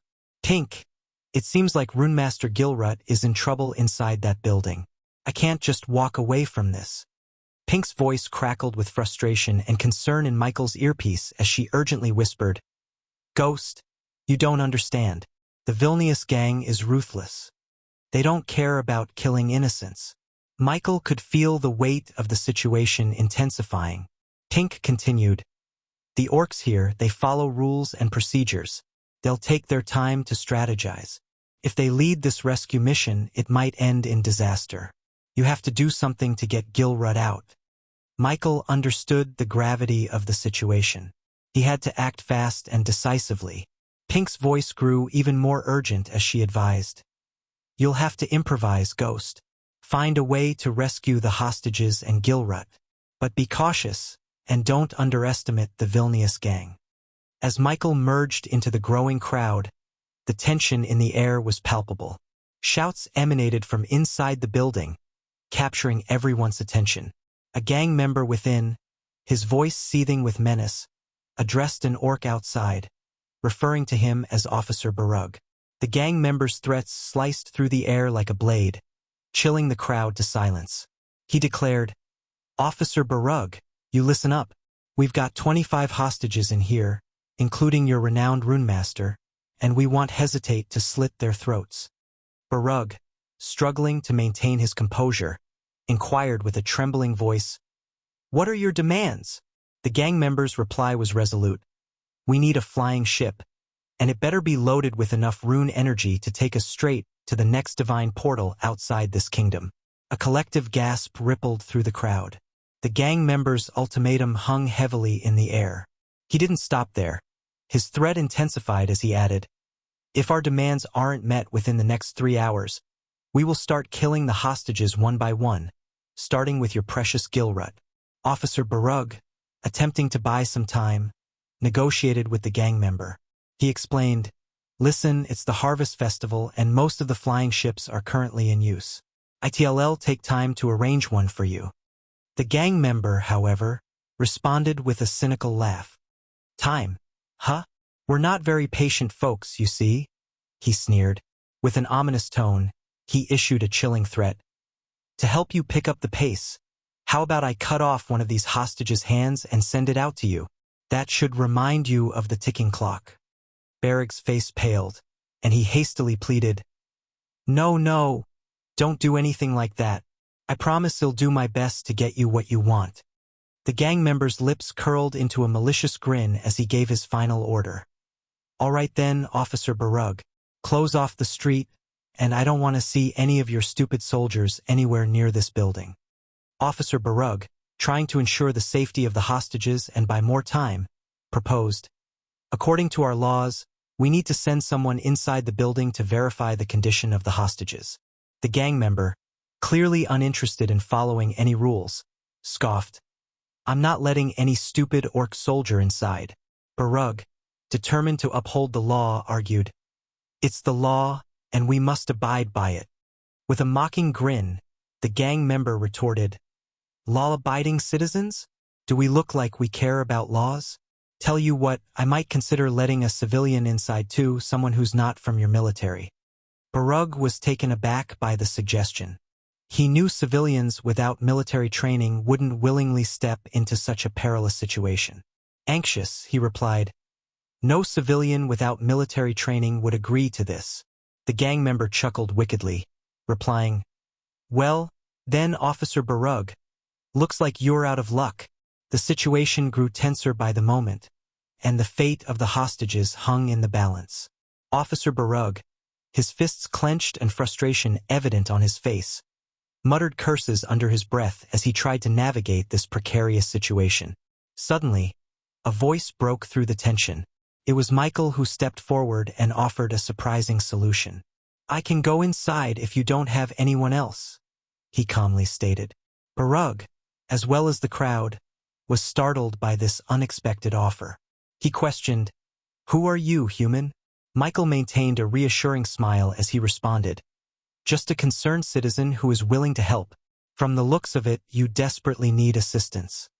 Barug hesitated, torn between the urgency of the situation and his duty to follow protocol.